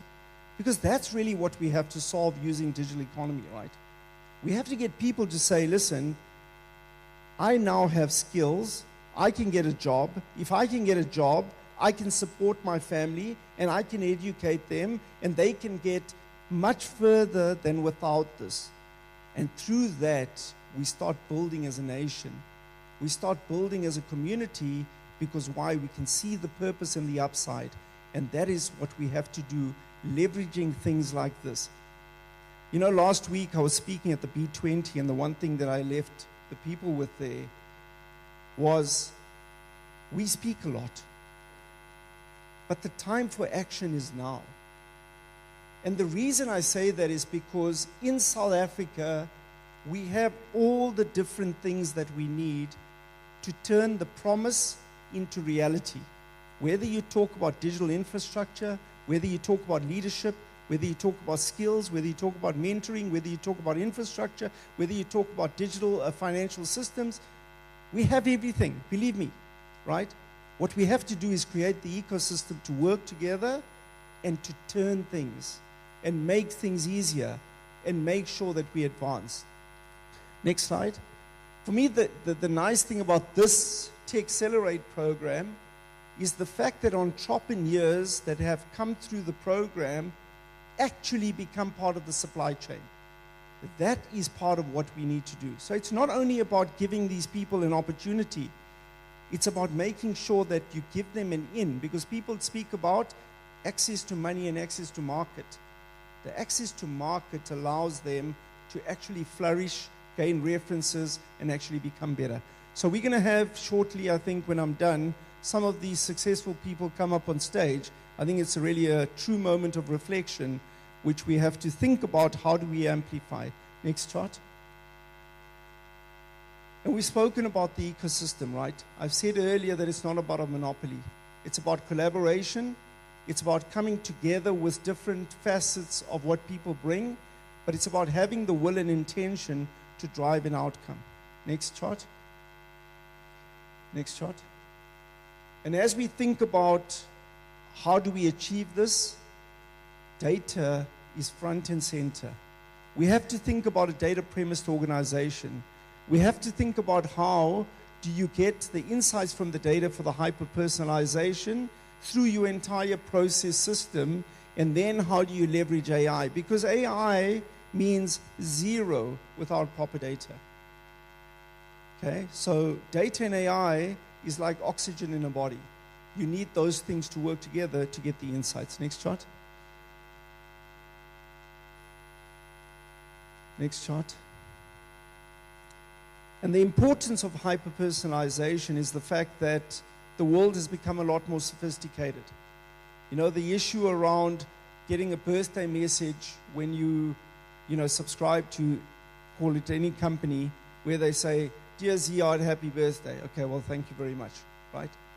But imagine that today we live in a world of where you're able to get a video message from the CEO or any leader or your relationship person that says, "Dear Ziad, today we're thinking about you, we really value your support, and for that, this is what we have in store for you." And then the same agent is able to do that for everybody in this room immediately, without any additional cost. All they do is they change the name because they're able to use AI, because languages have now become proficient in the entire ambit of digital transformation. That's the world we live in, right? It's about efficiency, it's about talking to the people, it's about customer centricity, and it's about personalization. That's the difference of what we're finding. Let's go to the next chart. And you'll see there that, it's not only about improving the brand and the loyalty and all of those types of things. It's about making sure that we have relevance for our country. Because think about it this way. We can all leave here and say, okay, well, I listen to some really good guys, and, I think they're interesting. They know what they're talking about. This guy, Andile, came and told us about dots and dashes, and he showed us, some interesting things around agents. And Nation told us about how they're thinking about improving the communities and why we need systems that converge. And Ziad came and told us about hyper-personalization.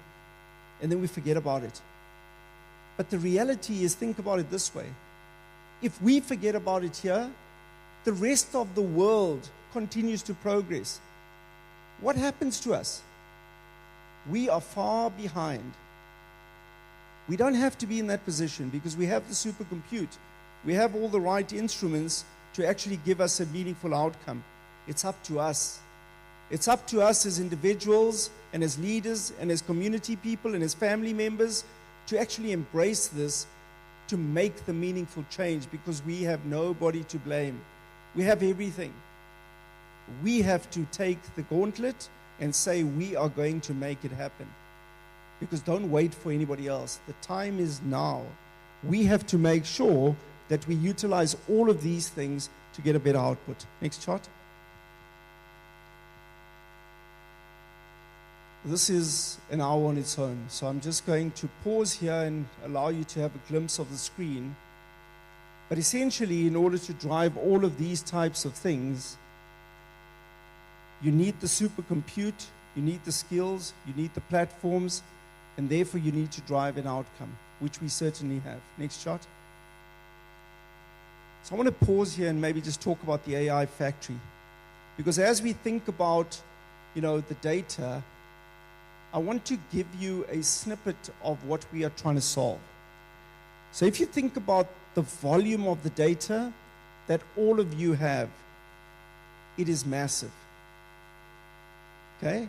Your social groups, your email, your community, and so much more. The volume we cannot keep up with. Now think about the variety of the data sources. The variety comes from your email and every other instrument, including in an enterprise, things like ERPs and procurement and a number of different dashboards, etc. So the volume is massive, the variety of sources are massive. But now, the velocity of the data coming at you is tremendous.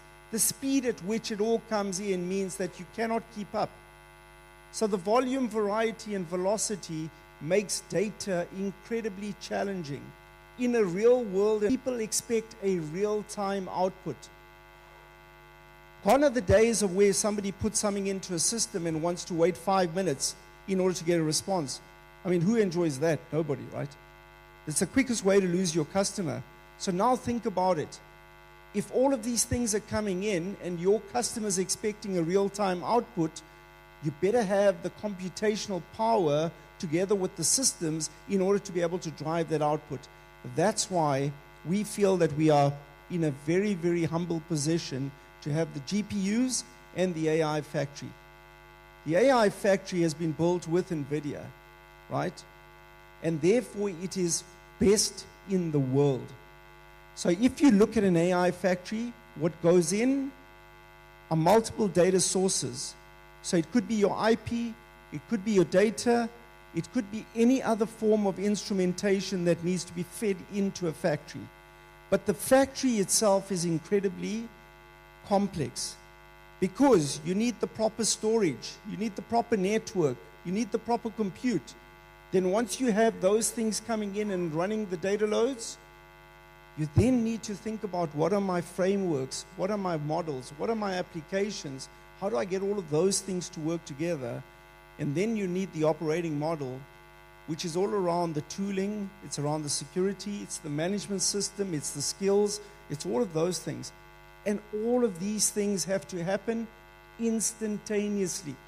Because what you expect out of AI is an intelligent and predictable output that is able to digest all of the different permutations and give you something that you can trust and rely on. So let's take one practical example. In fact, let's just make it two, and then I'm going to wrap up. So if we think about a factory, this world of IT and OT has become real. Because you have sensors sitting on a manufacturing floor that are reading different things. They're feeding information into a platform that has to decide certain things.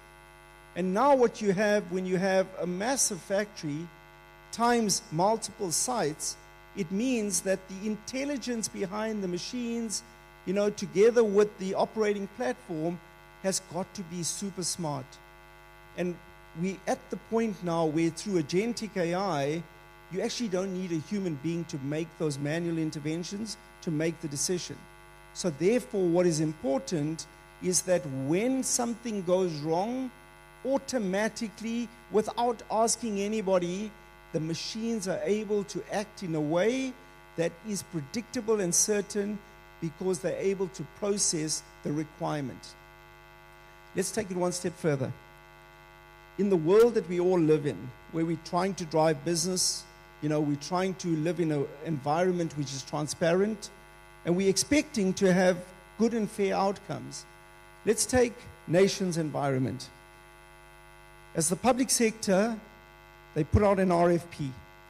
An RFP that is extremely interesting and everybody wants.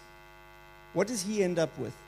he ends up with 500 plus people that are submitting massive proposals or tender documents back to him.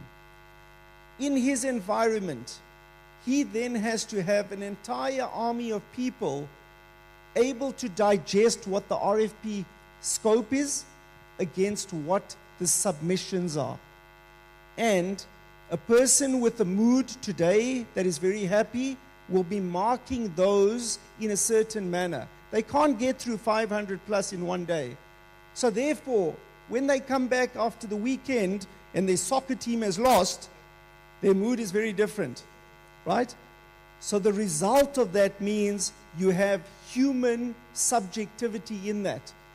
Whereas in our business, what we've done through the use of AI is we've been able to come up with a product set that says, take the scope, match it against all the RFPs at the same time, digesting the information, utilizing the capability to work out where the disqualifications are, also do the scoring, but allow a level of discretion for them to still make the decision. Now that illustrates the power of using data and AI in a real world so that we can become a lot better in terms of the outputs. Okay, so that shows you that if you utilize the input with the AI factory, what you'll end up with is meaningful outputs. And that includes use cases by the hundreds. We are blessed that through our NVIDIA partnership, we have the entire AI library throughout the world. So whether you talk mining and manufacturing, public sector, financial services, we have the ability now to make AI practical. Let's go to the next chart. And maybe just wrap up here. So I like the fact that Nation, at the end of his presentation, put up, so what do we need to do? Because we have to measure success. And we have to take meaningful action in order to drive an output. Next chart. And the next one. So, as I wrap, I want you to think about this. You have no choice but to embrace technology. You have to think about how do you service your customer regardless of whichever environment you sit in. Therefore, hyper-personalization is important. You have to think about your people and culture. Don't assume that everybody's in the right position that you want them to be in. And therefore, take people along the journey, otherwise you leave them vulnerable. The next one is you have to think about sustainability. We live in a world where we have to look after not only today's interests, but tomorrow. And inclusivity is critically important. You know, when people talk about digital inclusivity, we have to stop thinking in numbers and we have to start thinking about impact.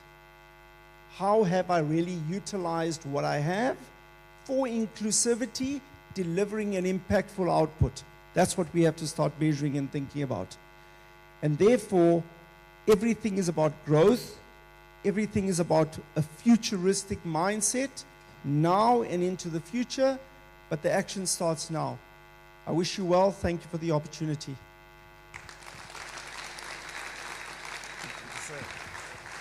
Come on, let's do, we can do better than that. We can do better than that.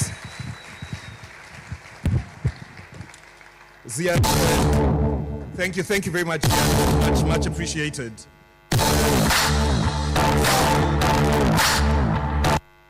Yeah, I know Ngingalagat. That much I know. Don't worry, it's coming. Philip, it is here. East London, are you there? East London, are you there? East London, are you there? Can you feel it at the back? Can you feel it? I said, can you feel it? No, you can't feel it. Can you feel it? Nazog, that's what I'm talking about. Ziad, thank you very much for that very insightful presentation.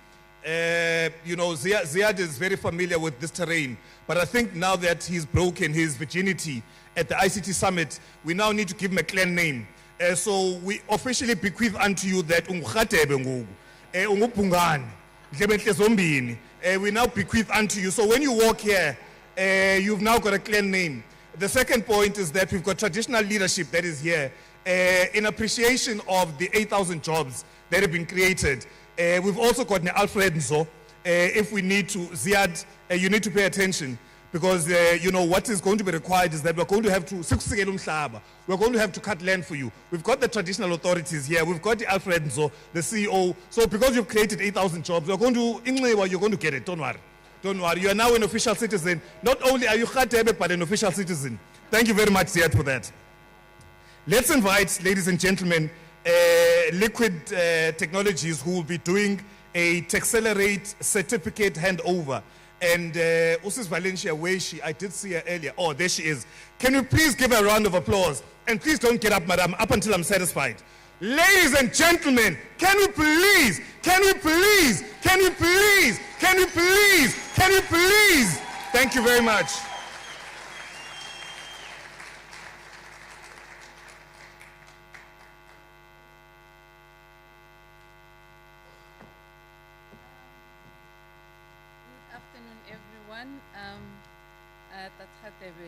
Ziad, I'm just going to cement that offer so I can benefit from same. Okay, so I'm just going to cement the offer that you made to Ziad Suleiman Khatebe and benefit from it. Thank you to the Cortex Hub. Thank you for the Eastern Cape for allowing us this opportunity as Liquid to participate in the growth of not only the Eastern Cape, but South Africa as a whole. So my name is Valencia Resaba. I look after legal, corporate affairs and all of that for Liquid Intelligent Technologies, which is a business of cassava. One of my roles, one of my jobs in the company is to bring the digital inclusion that Ziad mentioned into reality. And how we do that is we look at first acknowledging the fact that we live in a country where there's large scales of polarization. We live in a country where there's inequality, and we take that vision that Liquid has in terms of saying we want to not leave anyone behind.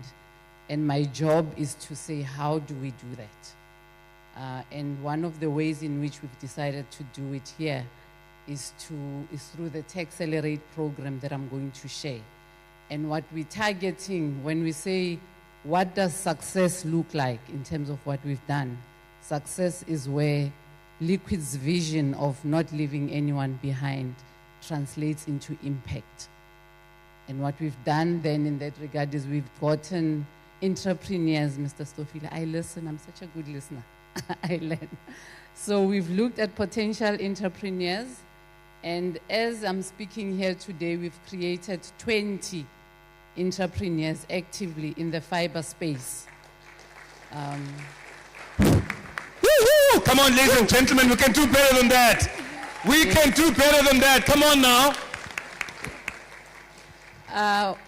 I wish we had time for all of them to tell you about what they are doing. But basically, we've said Liquid is big in the connectivity space. And Ziad has just shared with you the way where the project is in terms of where we're going as Liquid. And we've said, how do we translate connectivity into a multiply effect where people don't just benefit from being connected through a device, but they participate actively in the economy? And we've created entrepreneurs that do just that in the fiber space. And with the help and in the hands of a giant like Dr. Vich, and then we will call our entrepreneurs so you can see them. Unfortunately, we won't have enough time for them to tell you what they're doing, but those are, as of today, certified businesses in the tech space.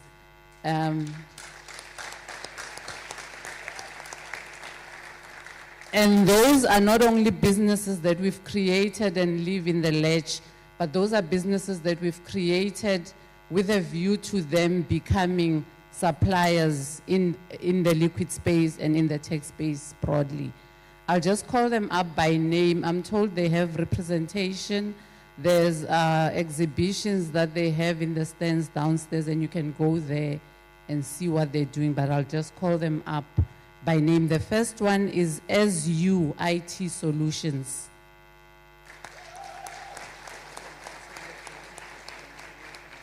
All right. And the second one is Aspidas. So as I call you up, you can just come up on stage. Avia Magora Consulting.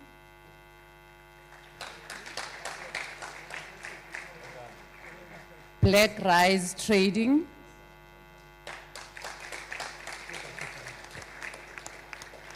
Black Chip Technologies.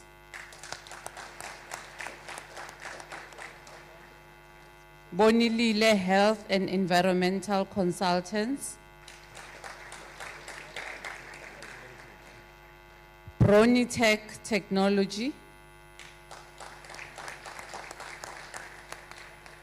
CBT Connect. Don Tech.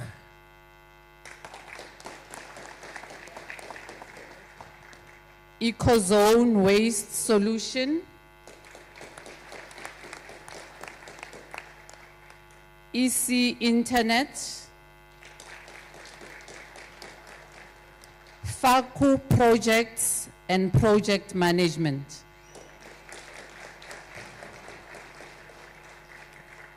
Inyameko Trading.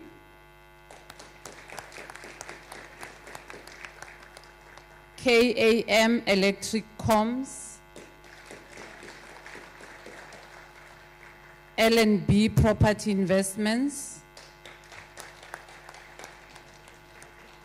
Lili Taligamashe Trading. Luleka and Associates. Lumda Trading Enterprise. Pulma KR Trading. And Trademark Enterprise.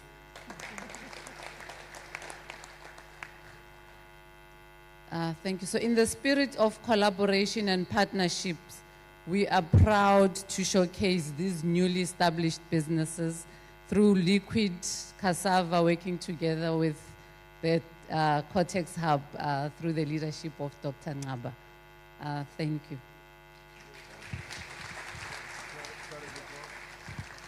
I think Nabula will come and tell, these entrepreneurs and other entrepreneurs, what is the global turnover that these companies, they did a bit of study to say, what value are they creating in the market. I think she will probably explain it better than me. She's the person running the program.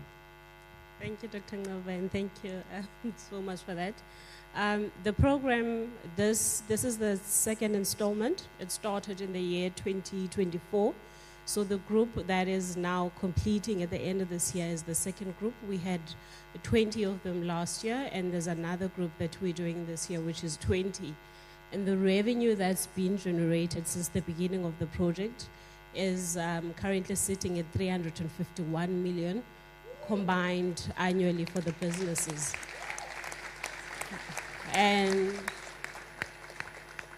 the jobs they have collectively created is about 7,741. And of these 7,741 jobs, about 5,000 of them, it's youth jobs that have been created. Thank you. I'll end there. Yeah, well done, guys.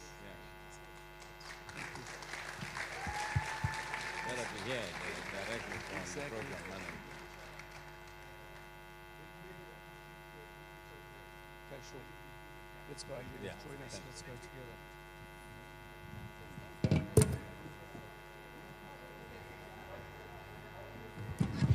No. My selector, this is when you play the appropriate song, which is in Kalagata. These are in Kalagata. We need to have in Kalagata. And we need to get up, ladies and gentlemen, when we play the song. We need to shake our bodies. We need to celebrate this economy that has been created. DJ, we want in Kalagata, please. And we want it on top volume. East London, are you there? Aritzamaye runa. Aritzamaye runa. Aritzamaye runa. No, I'm just making sure that you guys are awake. My selector are the agents, not agenting.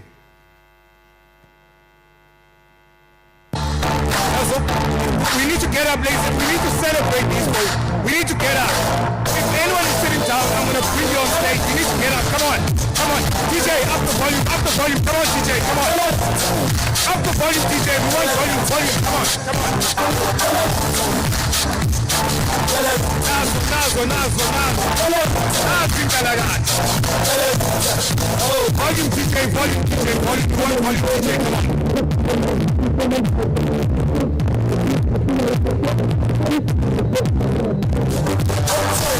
Nazo, TJ, come on, give us the volume. Nice one.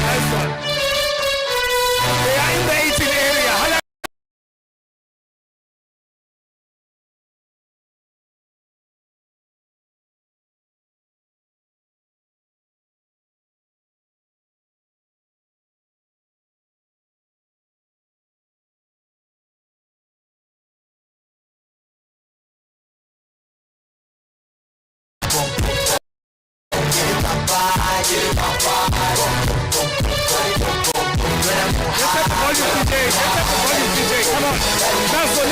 Ladies and gentlemen, look at the ladies over here. They are dancing. Come on.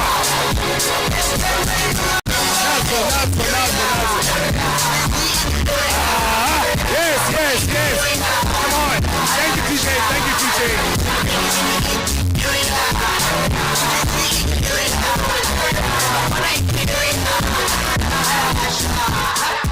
Thank you very much. We are forever celebrating mediocrity. And we make mediocrity the norm as if it's excellence. Here's excellence that we should be celebrating, ladies and gentlemen. That's why we had to get up. That's why we had to call them Inkalagata. We're celebrating. They're in the 18 area. They're not outside of the 18 area. They've created the economy. They've created jobs. This is what I'm talking about, ladies and gentlemen. We're not a talk shop. Let's give them another round of applause, please. And also to Liquid and the Cortex Hub. With that, then, we are now going to be calling upon another Inkalagata, a senior citizen, a veteran. We're going to call upon Councillor Umotibi, Ramuzi Pramotibs, as I call him. And no Pramotibs, you know the drill. You can't get up until I allow you. I'm in control.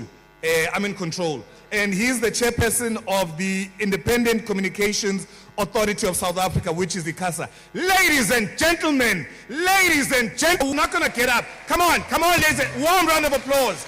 Come on. You can do better than that. I see you at the back not clapping. I see you all.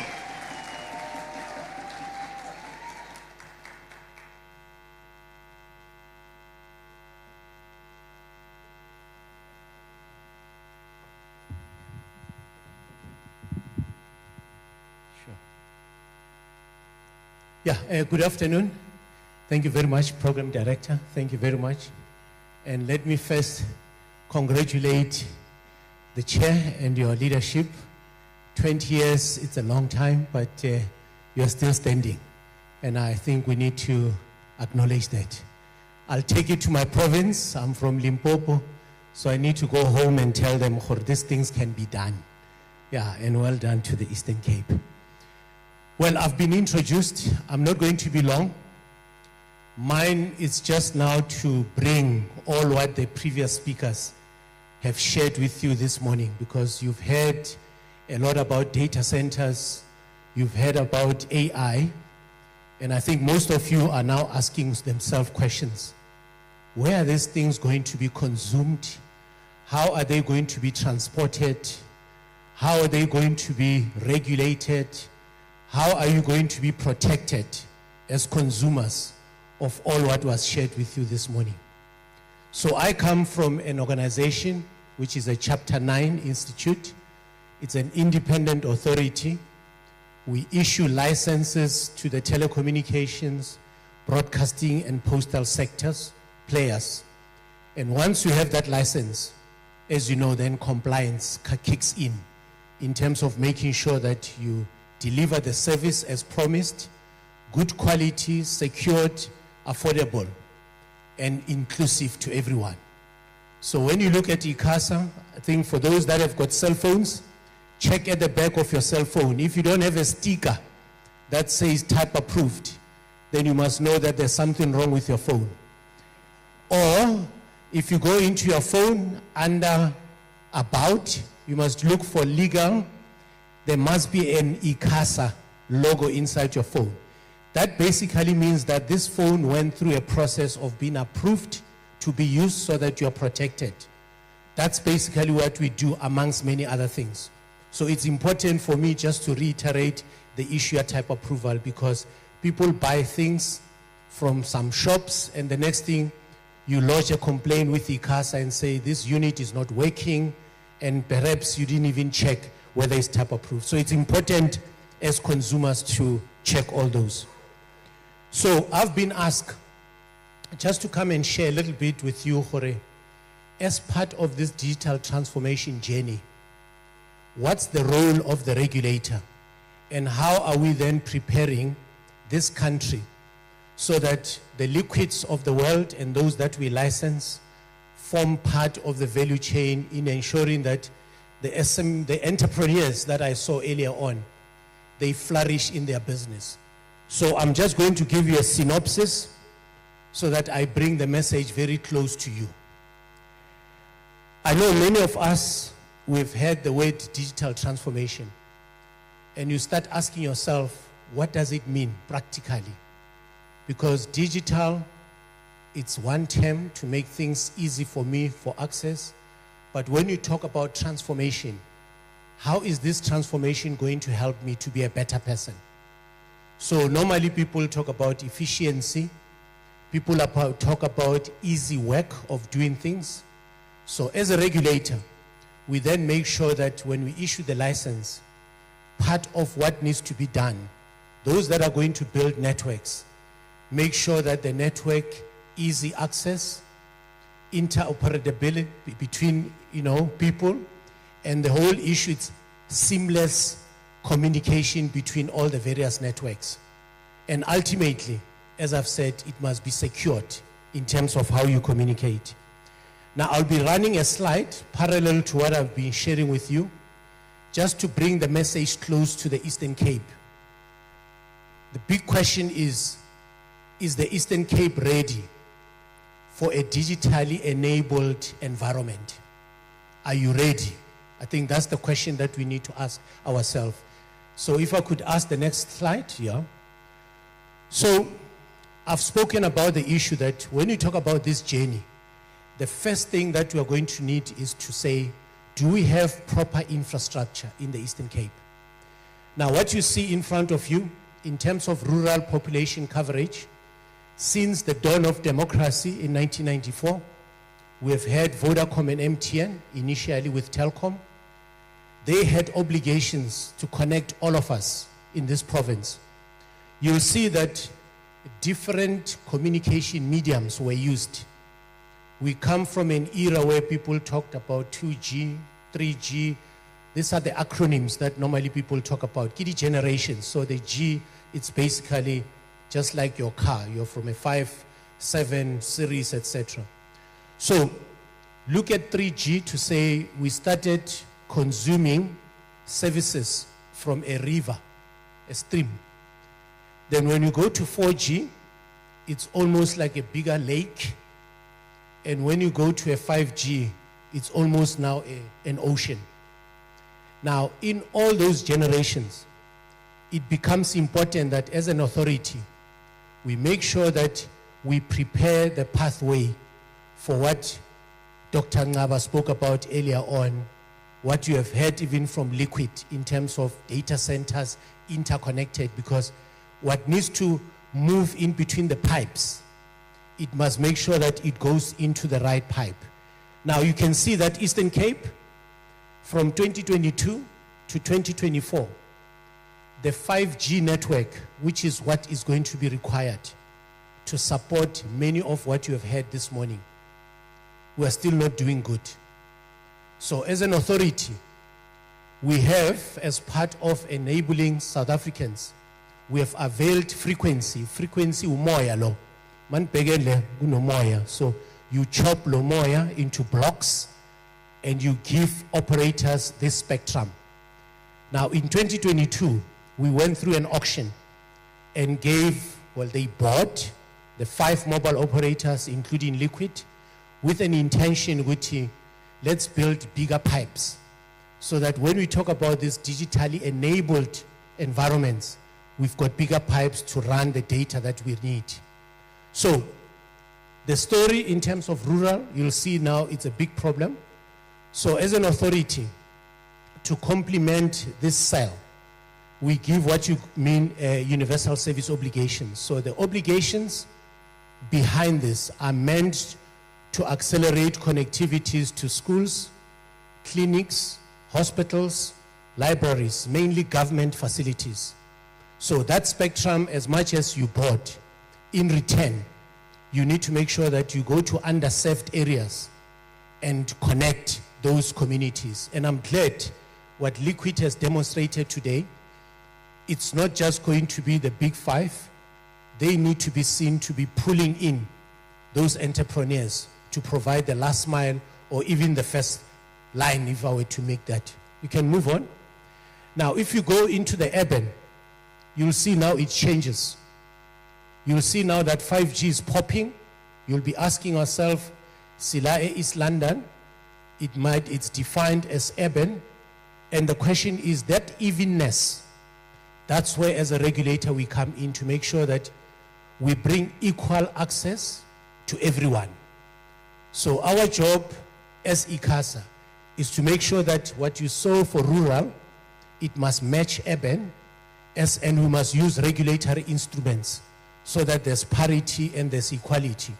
So it's important, Guti, as we are going to be talking about the future, it starts with foundation, which is your infrastructure. I'm glad to inform you that as an authority, we are proactive, and this is actually showcasing that whilst we know we've got other challenges of gadgets, because we need to be mindful that as much as we're moving into the 6G, one of the biggest barriers are the units that we use, whether it's your tablets or the mobiles in terms. Can move on.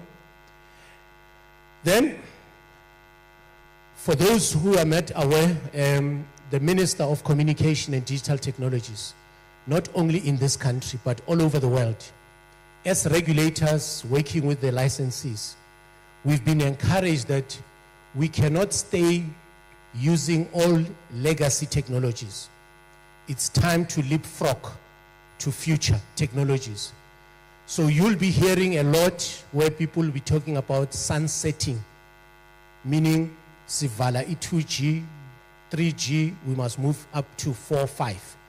So you'll see that for the Eastern Cape, we've done well, obviously from a regulatory point of view, to make sure that even connectivity in rural happens. So this is how the Eastern Cape, as we speak today, those that are in far-flanked areas like Lisikisiki, etc., I know that there are patches where you still don't have connectivity. Then moving into the 4G, next slide. You'll see that even for 4G, because it superimposed what you saw on the yellow. If you can go through to the next one. Now, this is where the biggest challenge is. I've indicated, Guti, when we talk about this journey of transforming ourselves and making sure that we build big pipes, we'll be focusing as an authority in areas where you'll see now it's purple. Now that purple means there's a little bit of transition from 3, 4 to 5. And because we are in a coastal area, it becomes important that how do you bring even the marine into the business, because it's not just human beings, but as Andile said earlier on, the future is about machine to machine comms. And that's where you need big data, and that's the role of the authority, just to make sure that everybody is not left behind. So this is the picture of the Eastern Cape. It's not a good picture, but as I said, it's working in progress. We do have timelines just to make sure that we get into there. Liquid is here as one of the main sponsors. As we know, you don't connect people only in wireless. You use fiber, as you might have heard, and you use another medium, which is your satellite. Now, as we speak, you'll see that in the Eastern Cape, there's been a combination of service providers, where one, you'll find that Liquid is there, and you've got Vuma somewhere else. Again, the picture, because of the vastness of the province, because you can imagine if Nseli Siki and I need to connect all the village, you'll find there's one house there, one house there. As a regulator, we are giving the likes of the Digital Council members a challenge to say that where there's electricity, because there are poles and electricity goes into individual homes, let's find a way of bringing fiber as well into those homes. We know it might be expensive, but we need to bring in the Department of Trade and Industry and see if we can get any incentives to manufacture our low-cost fiber, but with good quality. But those are the ongoing discussions that we're having, so that when we talk connectivity, as I've indicated, it must be all, everybody included. Next slide. Now, having said so, it's going to be important in this journey. Digital transformation requires outreach. I'm glad that we've been invited here so that I have an opportunity to tell you about the authority. That's one. How we are linked and how we are paving the way for the future. Now, in the community where we come from, information in most cases is not readily available.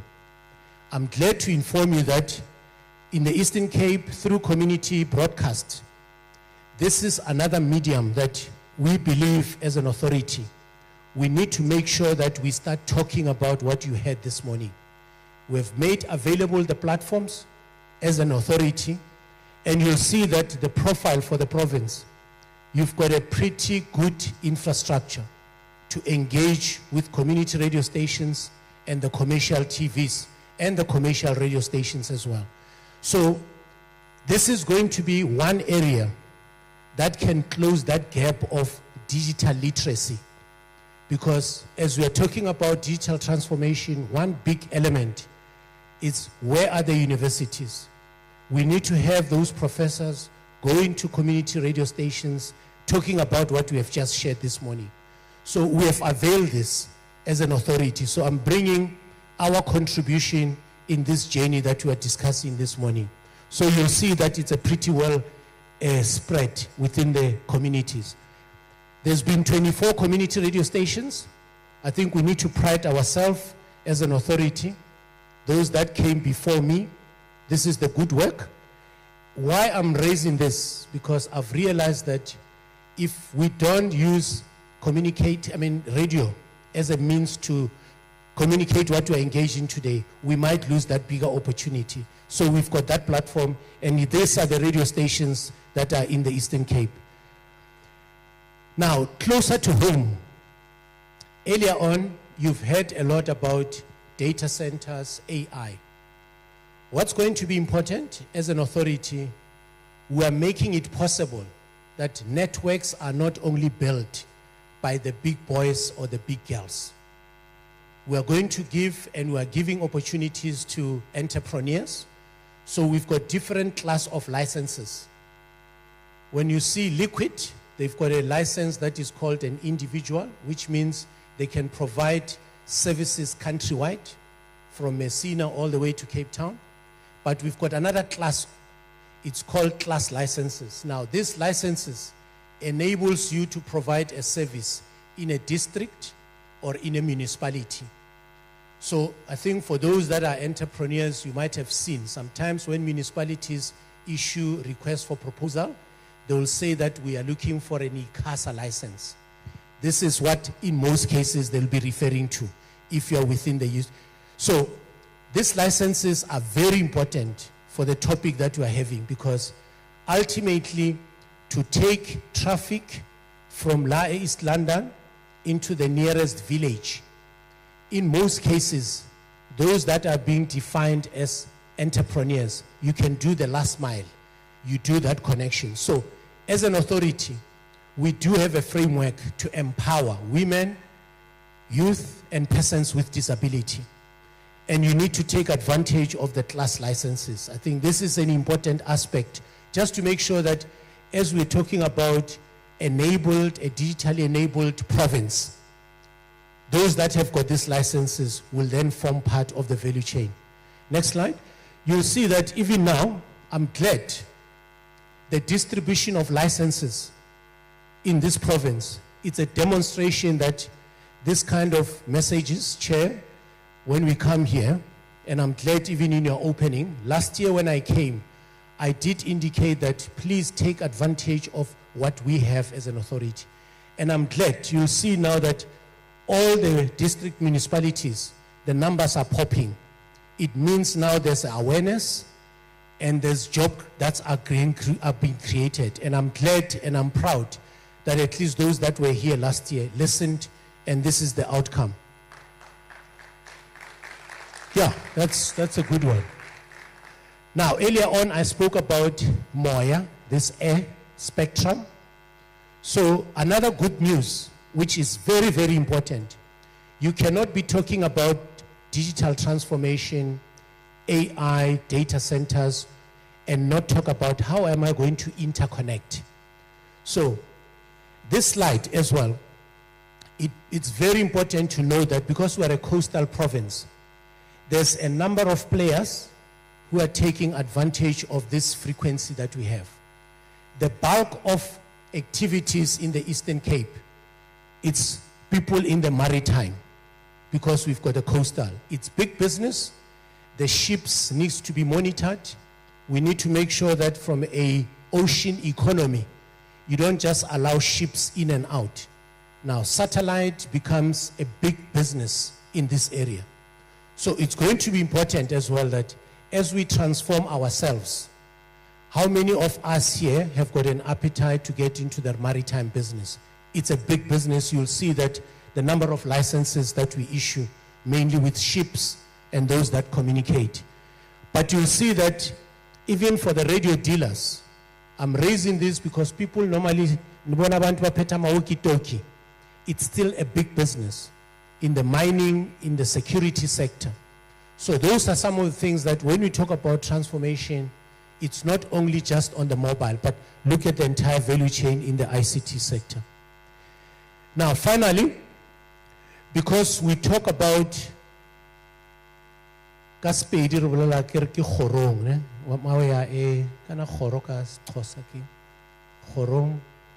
traditional council, khoro.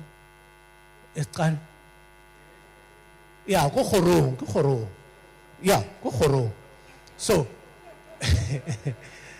So you see, when people like Dr. Ngaba coined the whole ICT sector philosophy, when post offices were established, we have always followed the United Nations definition of a post office when you talk about universal service and universal access.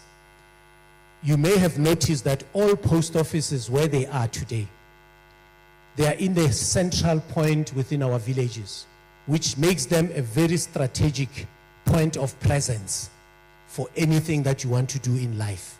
Whether you want to connect or you want to go and collect, etc. So, as an authority, we have seen that because of this journey of transformation, e-commerce took over what we thought it will come in 40 years' time, to an extent that the post office got knocked and e-commerce then kicked in. So you see the people of Take a Lot, etc. Now, the story of the post office for the Eastern Cape, it's not a good one, just like many other provinces. But as an authority, we've been mindful that something ought to be done. So there are attempts to make sure that the post office doesn't die. There's an opportunity for Liquid to use the post office as a point of presence. Then you connect people around. The very same e-commerce, we are saying as an authority, you can use it to distribute. Then partnerships with your take-a-lots. The Netflix of the world, if you want to broadcast the closest point to my house, it makes cheaper, good quality. So there are models that you can use, but you'll see that the story as it is right now, it's not a good one, but we still want to see the post office flourishing. So those are some of the ideas that we are putting with the minister as an authority. And finally, I think if you can just have the next slide. Yeah, the next one. I think I spoke about the obligations. So this one, Chair, it's an important slide. For all what we have discussed this morning, I can emphasize that as you see a school, a clinic, hospital, or a library, all those that we have licensed, they've got an obligations to connect. Now, the business opportunity for the entrepreneurs is to engage with the operators to say, how do we participate in the value chain?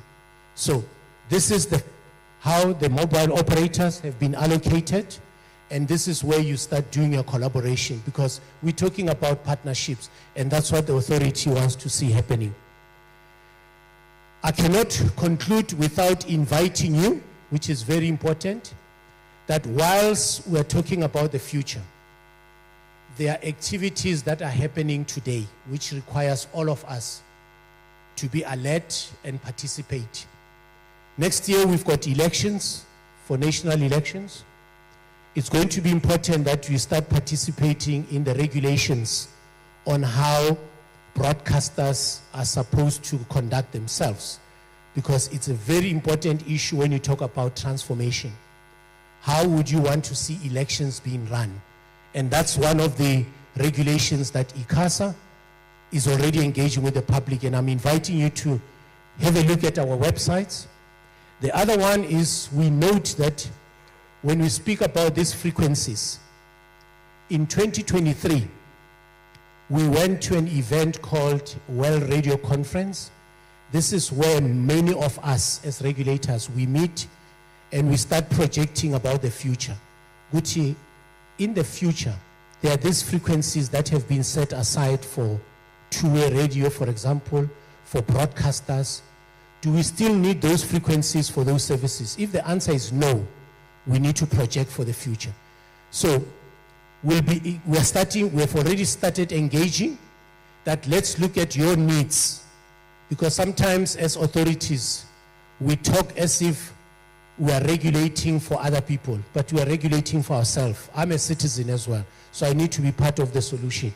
So I'm just listing some of the regulations that are important for you to note. You can move on.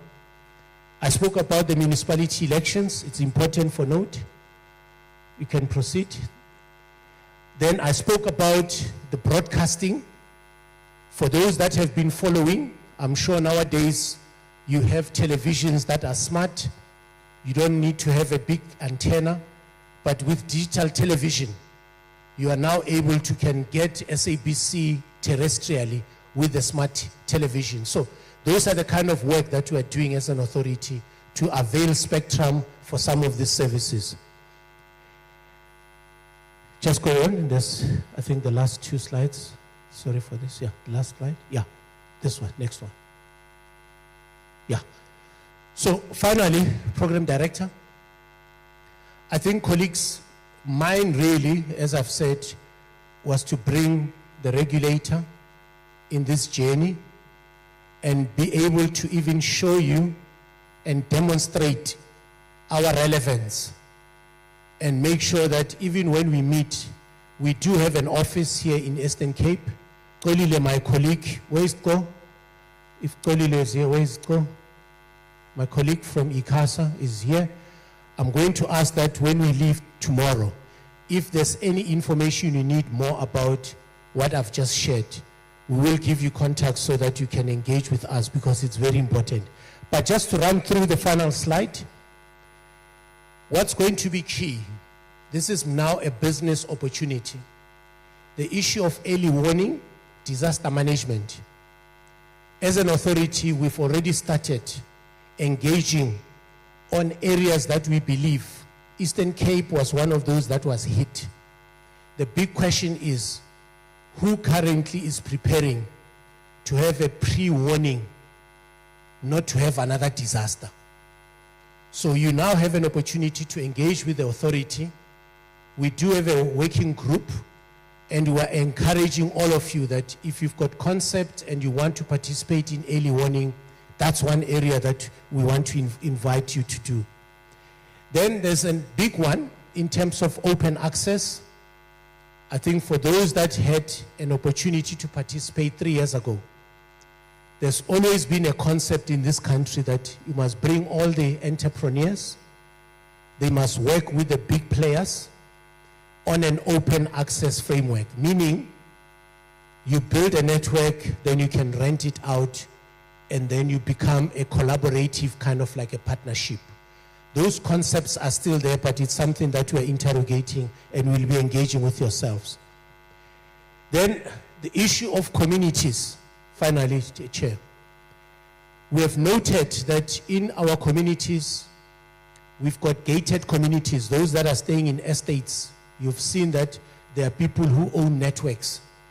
Even Komahayeng, Eilaleni, we have started a process where we're availing frequencies to build community networks. For those that are studying their master's PhD, you know that there's frequency called white space between the broadcasting. We're availing, and we've been availing that spectrum, especially with universities, so that if you want to do a little bit of research, and I see that we've got one of our biggest network operator in the Eastern Cape here, it's interesting that we need to have those partnerships. So community networks, it's what as an authority we're now advocating, that it's one way of empowering ourselves. And the last one then is the state. Colleagues, we have a situation in this country where government has already indicated that there's a need to have what you call a state digital infrastructure company. Now, it's going to be important for all of us in the province to start asking yourself questions. What are your technology and service needs as a province? So that when you engage with an authority, ICASA, we need to understand your user requirements so that it's not just a push, but you need to come up and say, as a community, we know that Bravi's got a network, there's a network that is being run here. As a collective, we're now looking at how we can embrace what ICASA does in our province, in broadcasting, postal, and telecommunication. But as I've indicated, rural communities, we now need to talk about how best can we then bring them into the connection. No one must be left behind. Satellite is the next wave. Is the Eastern Cape ready to engage on such a topic? And I think as an authority, we are now open to engage with you. But as I said, with the intention of we need reliable networks, affordable, secured, and agile. And let me take this opportunity then to thank the organizers, just to say that's the menu for yourselves. And as I said, our doors are open. Let's see how we can transform you so that when we get into the digital world, you are enabled as well. But as a regulator, the tools are there. We are still working with the minister, the portfolio committee, our legislative framework on many of the things that we need needs to be changed. That is my closing statement to say, in order for us to be successful, we need to realign our policies so that the regulation can respond. And then we talk about global digital transformation. Thank you very much.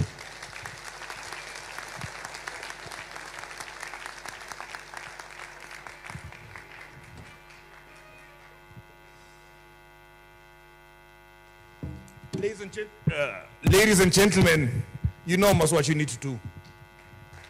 No, you know almost what you need to do. So, Pramotib's not a chair, sorry. Yeah, no, I'm on an official platform here. No, but it's the reason why I can safely say Pramotib's is the level of accessibility that he provides. I mean, you'll walk on the passage, then you call him aside and you say, Pramotib's, man, you know, I've got this issue. He's more than happy to assist. So I'm also saying to you that please do take the liberty, you know, and he's also availed himself and also his colleague tomorrow, in case there's any questions or whatever, please do take the liberty. But we must also make sure that it's now time for lunch. We must make sure that the vulnerable groups, like Ziad, are able to have a high medication and a low medication. Whether you're khatib or not, vulnerable groups need to eat. So what we're going to do, where's Divinity? Divinity, where are you? Okay, so here's what we're going to do. We are going to allow the Usis Pink is going to escort our VIPs. We'll start with row 1, and then we'll then go to row 2.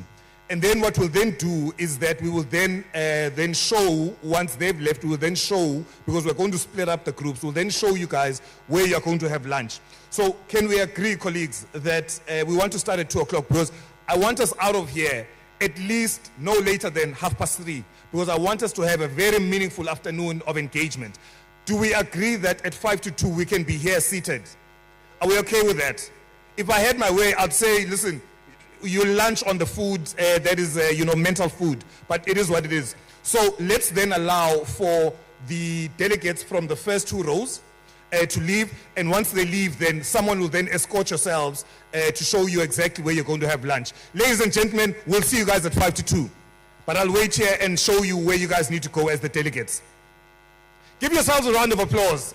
And you know how the round of applause is supposed to be. I'll close the lunch tabs.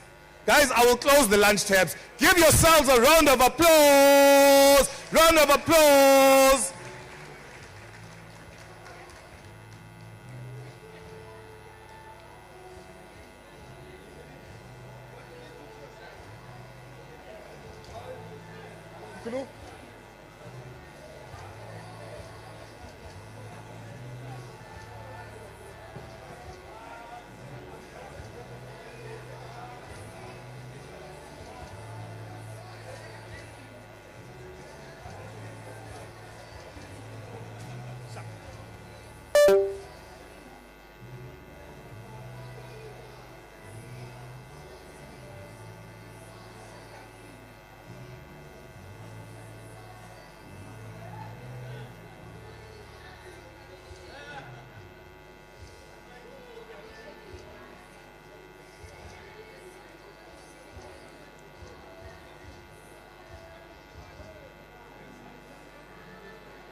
Mr. Hero,